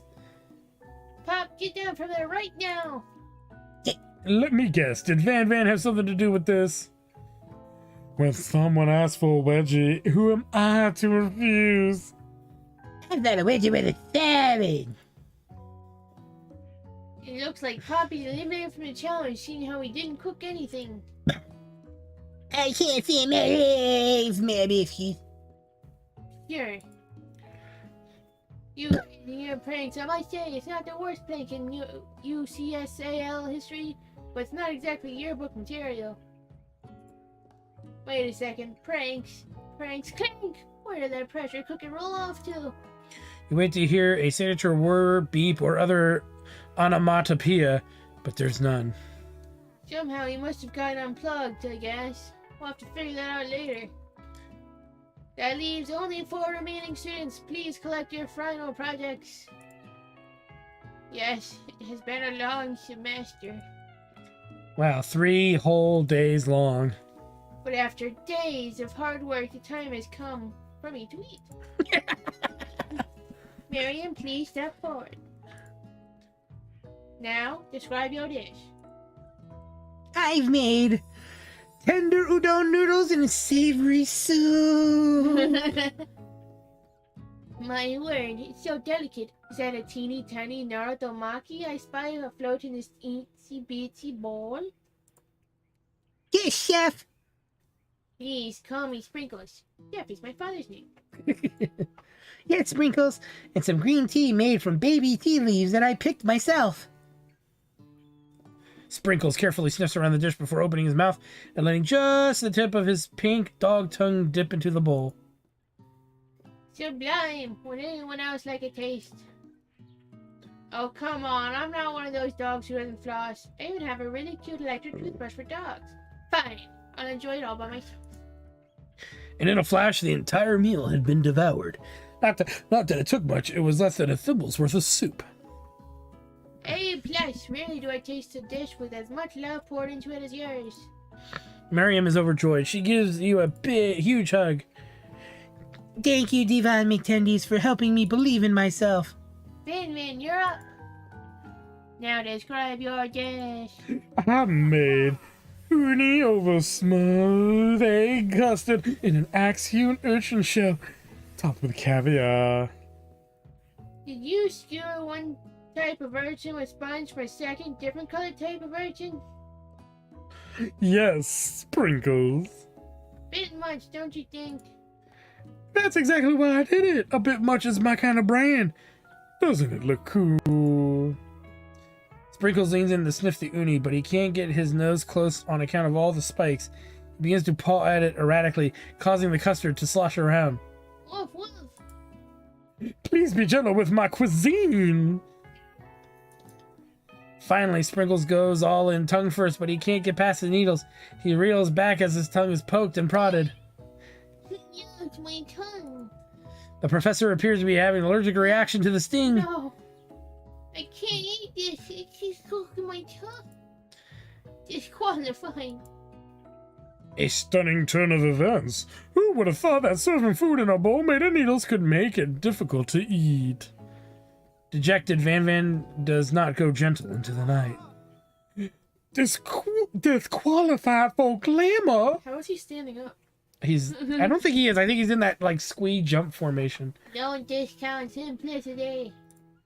This isn't the last you heard of me. Before forcing us to endure his swollen tongue for another moment, Sprinkles graciously laps up a bowl of milk.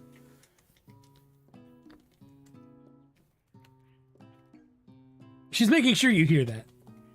I know.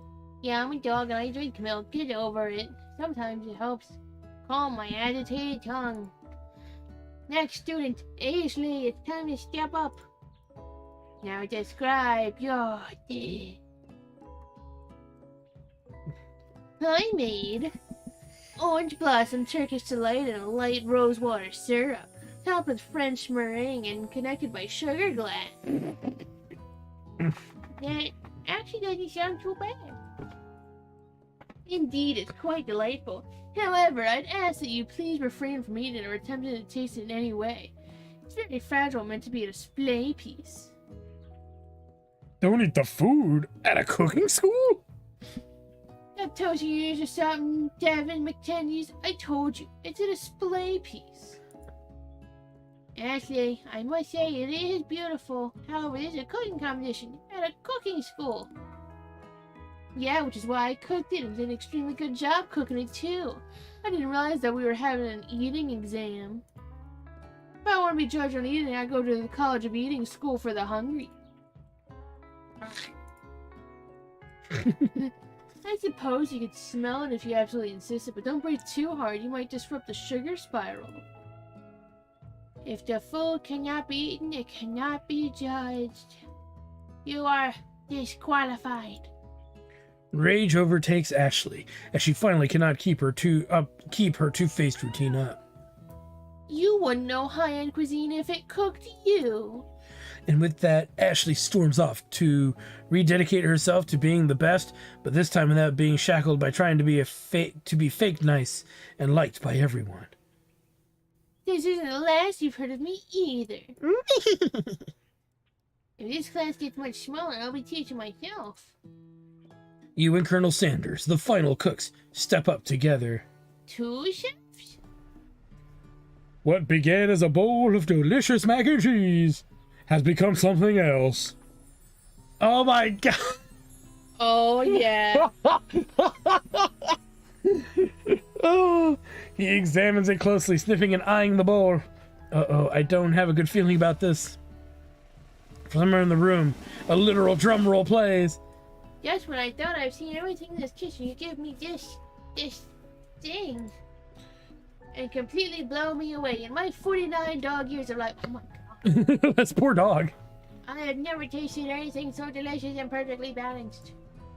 It's so delicious. The fact that everyone passes the class. You pass, and you pass, and you get a pass. Everyone gathers around and partakes of the mac and cheese bowl. They all seem to transcend this reality into another dimension. You win. Together, you and Colonel Sanders have made a new menu item. The menu item is so impressive that even Van Van and Ashley are drawn back in by its magnetic fragrance. When they gaze upon your mac and cheese bowl, they admit that you are indeed an excellent chef. Sprinkles declares that you have passed. Everyone has passed. There were supposed to be no more battles, but come on, how could they be better than this one? Now that the school year is complete and everyone has graduated, the students return to the last assignment to get their groove on. The cafeteria has been completely redecorated in order to serve as the site of the school's graduation dance. Compared to the massive high-tech cooking area, the humble decor seems downright cute and cozy. DJ Dog is in the house. You knew that Sprinkles was a master chef, but you knew that Sprinkles was a master chef, but also a world-renowned turntablist. Who says you can't teach a dog new tricks? Van Van and Ashley and Aishli tell everyone that they've committed themselves to righting the wrongs that they did while they were the villains. Oh my god, those are some short shorts. You can see the pockets. Yeah, really. For a moment, you actually believe them. Not another haunting. No ghost allowed at graduation. It's clearly written in the school's bylaws. I was never actually a ghost. It was a trick to get you to finally notice me. Oh, amusing. And now that everyone is together, it's the Spork Monster. He is totally mellowed out. Everyone, the Spork Monster is no more. From here on out, I prefer that everyone fraternity to my new name, Party Monster. Student tries to finish what he had to say, but everyone is too wrapped up in talking to Spork. Sorry, Party Monster. Dejected student walks off. Oh, there's the other girl. Maybe things didn't work out for Miriam romantically, but she found the love in her cooking, and you know she's going to do great. A red carpet rolls out across the floor of the ballroom. It's like a Hollywood movie premiere. Who could command such an entrance? It's Pop! He's arrived late to the dance, but apparently for good reason. Walking the carpet, you see perched atop his dirty chef's hat. He's Burger King! So we figured out Carl's Jr., McDonald's, and Burger King. That or the other girls, or Ashley is Wendy's. Those are I don't know, but we found the Burger King. This is Wendy's because of the braids. Oh, you think so? Oh, that's probably true. She's Wendy. A Crow? Yeah, she's probably Wendy's. The other girl, the main villain's McDonald's, right? He's Burger King. The Van is Carl's Jr. or Hardee's because he's got the big star. What's the robot? A pressure cooker, so Chick-fil-A. Oh. Because they still use pressure cookers. KFC doesn't anymore, from what I last heard, but I could be wrong. Welcome back, Pop. I take that back. I think they still do. I know you weren't able to complete the final exam and accept your diploma. So we had it mailed directly to your father. We figured it was the least we could do for the school's dean. Maybe he's the burger son, the burger prince. Now I get it. Go ahead. And we get a new wing on the school, not to mention the honor of educating the son of the chancellor of such and such. The music at the dance is interrupted by the sound of sparking and electrical hissing. It's Clank who had arrived late to the dance. Now that I have graduated, I can reveal my truth. Whoa, he's still doing the talking thing. I am Clank. I am not at this earth. I am actually from a faraway planet in another dimension. What? I actually feel like I knew this the whole time. Now that I have learned the ways of your kind, I must return. Miriam, will you come with me? I don't know what to say. Besides, no, obviously. I have just begun to learn who I really am. This isn't the time for me to devote my life to figuring out who you are, Clank. You're blown away by Miriam's maturity. It's pretty clear she has managed to surpass you in that regard. I understand. Kind of. Humans are weird. She gave up the sex machine. A portal opens up and Clank disappears through it. Finally. I love how it's a cherry blossoms whenever he comes into a room. Well, it's a fucking dating sim cliche. Well, that and it's a... Yeah, and apparently this is in Japan. Finally, Colonel Sanders arrives. Oh, God. Damn. He's jacked. Business casual. Business casual indeed. Howdy, classmates. Just like the first day you met him, he comes prepared to feed the entire class. However, it's not just enough to give them a bucket of chicken. This time, it's a full meal. I didn't get to be the most famous chicken man in the history of chicken and man by not reminding people to go out and buy my chicken.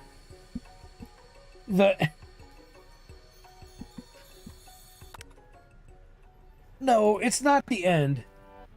As everyone feasts on their delicious chicken dinner, Colonel Sanders finds you sitting at the edge of the dance floor. Colonel Sanders? Yes, Devon McTendies? I couldn't help but wonder. Was our final exam team-up purely an act of strategy carried out by two cunning chefs, or was it something more? I'm afraid I can't answer that question directly. Instead, I'd like to ask you a question of my own. May I have this do-si-do? Colonel Sanders extends his hand to you, and you feel the surge of energy jump off the tips of his fingers. His hand, the hand of a master chef, so dedicated to the craft of fine cookery, so tender yet refined, so milky smooth, fingers like finely battered drumsticks, turned in flour, soaked in buttermilk, and dusted with exotic Are we spices. gonna eat his hand? But they do not reach for tongs, a knife, or even a spork. Tonight, they reach for you. And though our feet may tire of dancing, I believe that this is just the beginning of our steps together. Colonel Sanders, will you not only join me on the dance floor, but in the kitchen as my co-chef and partner in both business and in life? Gonna fuck Sanders. You gasp. Could it be? Is he really saying me and you together? Ever since I met you, my dream has changed. It's not enough to simply open the world's greatest chain of fried chicken restaurants.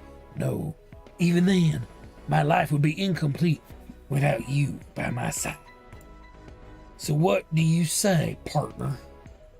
I say, I love you, Colonel Sanders. The for real end? Wow, that was a life-changing 3 days. Overwhelmed by everything that just happened between you and Colonel Sanders, you step outside to get some air. The quad is dark and quiet, too quiet. You start to smell something salty, potatoey, gravy-y. And then Spork Monster appears. Arte von McTenders, you have some pretty sweet dance moves back there. Why, thank you. You weren't too shabby yourself. That moonwalk you did was pretty cool. Moonwalking. Yeah, I know. Oh, you noticed. I'm so embarrassed. Anyway, I had something to ask you. You see, life as a potato-like creature is difficult. I have no place to call home other than people's nightmares. Oh, I had no idea. I was wondering if you might be able to go home with, if I might be able to go home with you permanently. I'll run out and get the paper in the morning and everything. What do you say? I guess he was technically a golden retriever before getting cursed. We right? adopt him. He is adorable. We'll use him to scare the neighborhood kids off our lawn. My hero, I will be forever not dead. The end? Seriously, though, it really is this time. He's forever in our debt. Let's see what those lips can do. Well, there it is, ladies and gentlemen. And all else in between and beyond and from the great beyond. We Pete, I love you, Colonel Sanders. A finger-licking good dating simulator. Now you said you looked it up without telling me. There's 3 endings to this, right? Yeah. Did I get the good ending? It said that there was a bad ending, a good ending, and a true ending. What is the bad ending? I don't know. I didn't look up what the endings were. Oh, okay. I will say this intro is a little bit too overselling this idea. I think that's the joke. I know. So maybe should we look up the endings real quick and just see what they were? But yeah, that was disturbing. What do you think? I check YouTube or what? That or just look for a site that just explains what they are, I guess, because I'm not gonna probably ever play this again. Okay. We played it once. I bet you we didn't get the true ending. You almost see it. There's not much here for options. Oh, look, we can even continue. Where does it continue us from? The big decision to... Well, I'm pretty sure we didn't get the bad ending, right? Oh, wow, they put us way back here. Okay, so... Title screen. What were the... Okay, so I would assume we got the middle grade ending. We did... I can't believe we got the bad ending.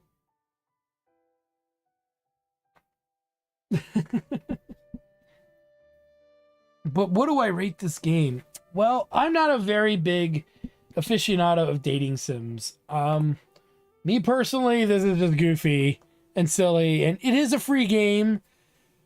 This makes me want KFC even less, I think, after playing it. But it does exist in the ether of games that are out there. But we're looking up here the other endings really quick.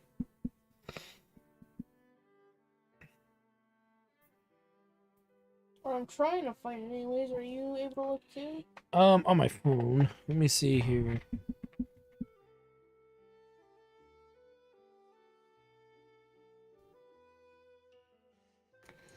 Let's take a look here. Guess there's this YouTube video that's an hour and a half long. I just want like a summary of the endings.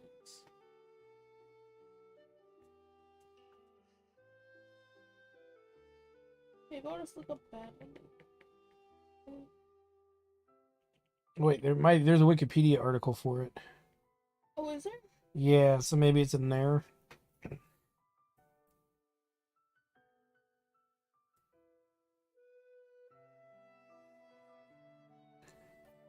Wow, we took a lot longer because we read everything out loud. But it says the average gameplay of this is about an hour, not including replaying different storyline branches.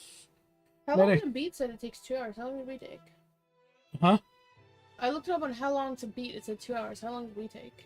2 hours and 24 minutes, minus maybe 4 minutes, so an extra 20 minutes. But that's because I think we were reading everything out loud. True.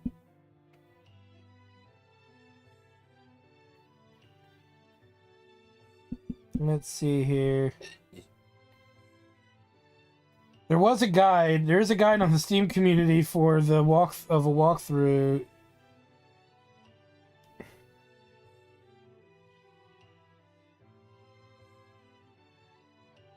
All endings blind. What?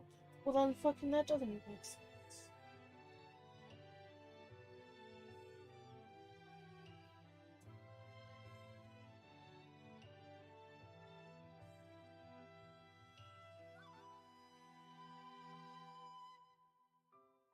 Your ass smells like burnt rubber. I'm sorry.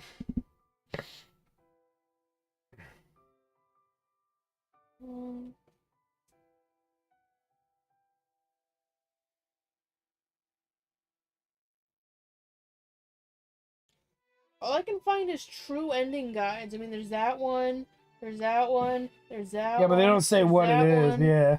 Like, I'm gonna just look really quick and see, but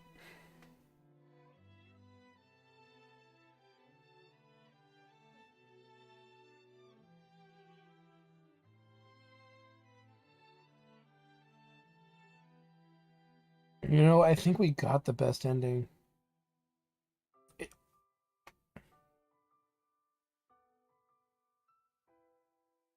we couldn't have got the best ending. We got some questions wrong during the speed up thing. We did, but everybody's saying it doesn't really matter. All right, I'm pulling up YouTube.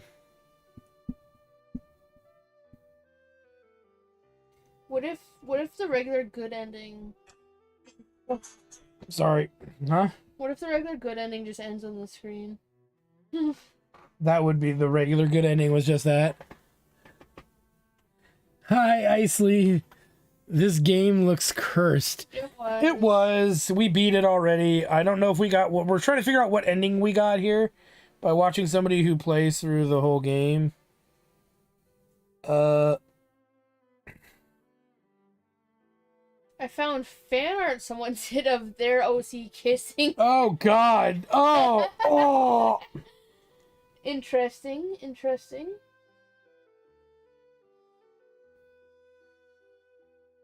Let me see here. So this guy claims he's got all. So we're looking here to see which ending we got. Oh no, did I miss a playthrough of a lifetime, Mr. Tomato? Oh yeah, we just beat it. We just beat it. We're just checking out to see what ending we got. What the fuck did I just find? Something you shouldn't be looking at. No. Something that's not meant for the eyes of innocent people to see. Who knew that fast food fan art is what the fuck? Oh my God. Neves is finding some of the craziest stuff I've ever fucking seen. Oh my God. Okay, when you give up a drop out of culinary school, that is your bad ending. Oh. It just goes straight. It just goes straight to a game over screen. Oh my God. Okay, so that's what happened there, right? He's gonna. Oh wait a minute. What? He found a secret menu or something. Well, we didn't find any secrets. Oh wait, there's a load game. Oh look, you can load all the way different parts of the game. That okay. It's 7 a.m. for me, so I just woke up. Was it a fun ride at least? It was disturbingly confusing and awkward. And it made me not want KFC even more, but it was hilarious. It was a very hilarious experience. So, apparently if you defend and buff up, there's more you can do in the battle. Oh, forget mercy and finish him. What's the other ending that this guy Well, I discovered? guess if you finish him, you just can't adopt him at the end. I'm assuming. Because a different dude shows up to help you. Yeah. It's like, I'm not Borko, I'm Steve. So he's trying like different mechanics to see if he can get the different endings.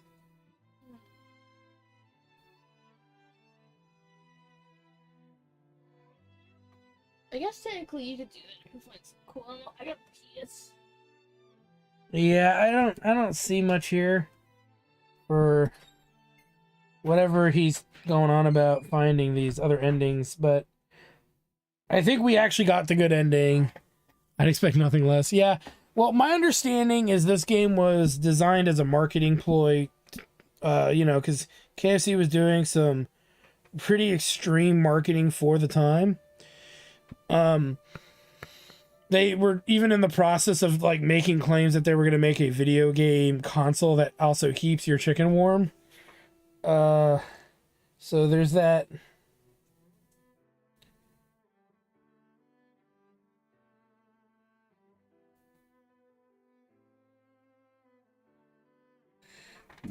But yeah, so I mean, this game exists. It's free to play.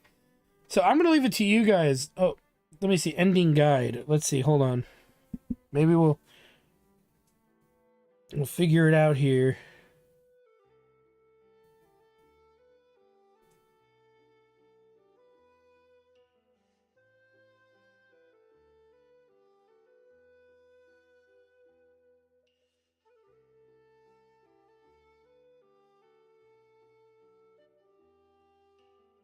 Nope.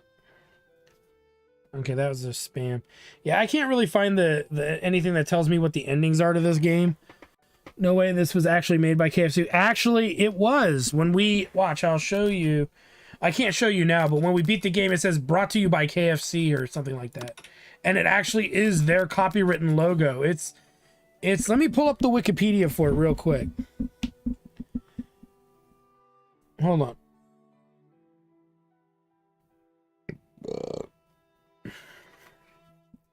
It was, I believe it was a legit marketing thing by them. Here we go. I Love You, Colonel Sanders, a finger-licking good dating simulator, is a dating sim developed by Psyop.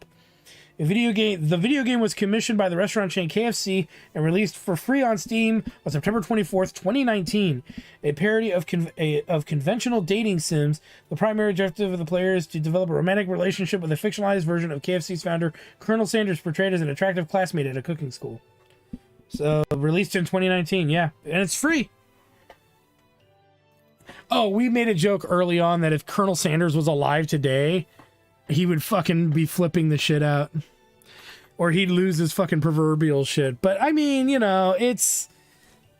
I don't play dating sims, usually. Almost ever. Okay, just to be honest, I don't play them at all. And... So, except I may have dabbled in them once or twice, and no, this is not a genre for me. I also really am not a big fan of, like, those story type games, those storyboard games, where it's just, it's like reading a book, but with drawings and everything. What do they call them? You guys know what I'm talking about. The genre has left my brain. Meeps will tell me when she comes back. I've just never been into them. Because half of and here's something for that community of people who love that stuff to understand. It's a big community of games. There's a lot of games that are just stories, video, simulation stories where you play these games. And it just, all it is it tells a dialogue, a story, and 90% of them are fucking terrible. They're awful stories. Interactive novels, that's probably what it is. Yeah. What kind of game would you say this is? Not just a dating sim, but what is that genre? Visual novel. Visual novel. I've not really ever been a fan of visual novels. My interpretation of experiences with it is 90% of them are trash, and then 10% of them are good, but it's too hard to sift through all of them to find the good ones. Is this one of those good ones? What did you think about I Love You, Colonel Sanders, a finger-licking good dating simulator? I mean, it's part of, you know, KFC having some comical advertising. Kind of like when they made that Lifetime movie starring Mario Lopez. Oh my God, that's right. That is real. Yeah, there is a Lifetime or Hallmark, one of the two, right? I think they even wasn't there something like JonTron covered where it was like KFC made advertisement ghost hunting videos. Yeah, they did. They did that. They did the Hallmark Lifetime, you know, movie, like an hour and a half long movie where Mario Lopez plays Colonel Sanders in it, and it's very awkward to watch. But and then this came out. We looked it up. It came out in 2019. Oh. So yeah, that's So after his nephew leaked the ingredients. yes. Interesting. So yeah, apparently Meeps found the 11 herbs and spices that are, that the nephew leaked, and Back in in there, 2016. back in 2016. Yeah, I was actually on Reddit like a few days ago. Wonder why they didn't sue him into oblivion, but I guess if he knew it, he wasn't bound It's to. a family recipe. What the fuck Yeah, is he that? wasn't bound to it. Yeah. So there it is, y'all. Happy Valentine's Day. Ooh, I'm getting some Valentines myself. Happy What did you eat? You ate something. What did you eat? You made tendies, didn't you? No. Smells like chicken. Brownie? So you thinking about this game? I know. Yeah, I ate a brownie. The brownie smells like KFC. It's already I warping thought about my making mind. nuggets after I took a piss. I'm like, should I make nuggets? I'm like, it's gonna take 9 minutes to make those nuggets. Nah, just By the time I get upstairs, he is gonna end the stream. It's gonna be done. He's gonna be in bed. oh, that would have been funny though. But still, Do you want nuggets? no, I'm okay. If you're a fan of, what's your opinion on this game? Do you like it? Do you hate it? Should it not exist? It's very meh. It's just a joke. It's just a joke. It's not a video game. It's a joke. You've played visual novels before. You've played like the big ones too, like Hayatoful Boyfriend. Hatoful Boyfriend has way more to it than this. I mean, there's not even. It's a dating sim. You're not doing dating. All right. The closest you get to dating is sharing coleslaw with Colonel Sanders. And then he steals your fucking recipe. Yeah. That's the Valentine's. closest you get to dating in this. In fact, the closest to dating is a side character going on a date with a robot. That is a pressure cooker robot, to be fair. Valentine's more like Nerdentines, am I right? Haha, get fucked, loser. You're single. No. No, I'm turning red. So yeah, I would say this is a hard pass because it's not really a dating sim. They never gave the impression you could date anyone else other than Colonel Sanders. Yeah, exactly. It's not a dating sim. It's I mean, I wanted to date the pressure cooker, but that was not an option. But what were you saying, Meeps? What do you got?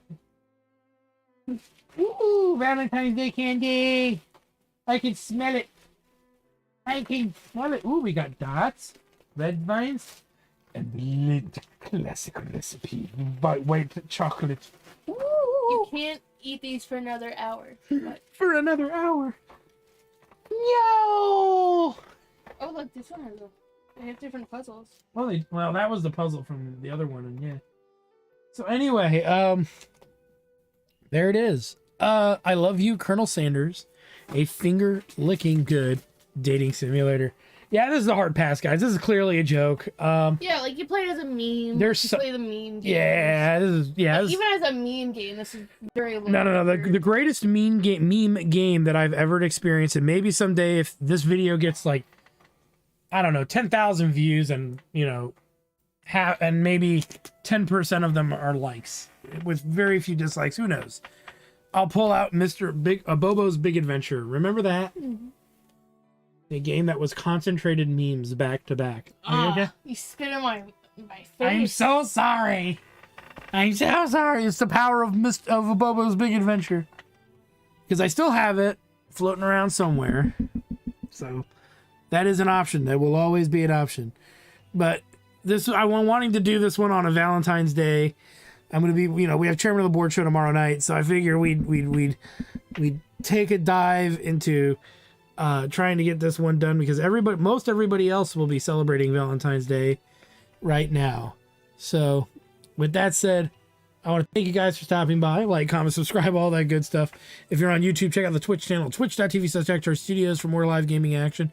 If you're on Twitch, check out the YouTube channel at youtube.com/TheRPG Guy. You know you're in the right place. I have over 1,500 Let's Play videos for you to enjoy there and more. So with that said, thank you guys very much. I cannot unsee this monstrosity that is I Love You, Colonel Sanders, a finger-looking good dating simulator. I want to thank the lovely Meatplus for stopping by and giving support. Stopping by, I live here. Well, I know. That's true. I don't invite her. She's just there as a goblin in the background. my goblin. My love goblin. So the original, the OG goblin mode. So thank you guys for stopping by, and we will see you guys next time. Bye-bye.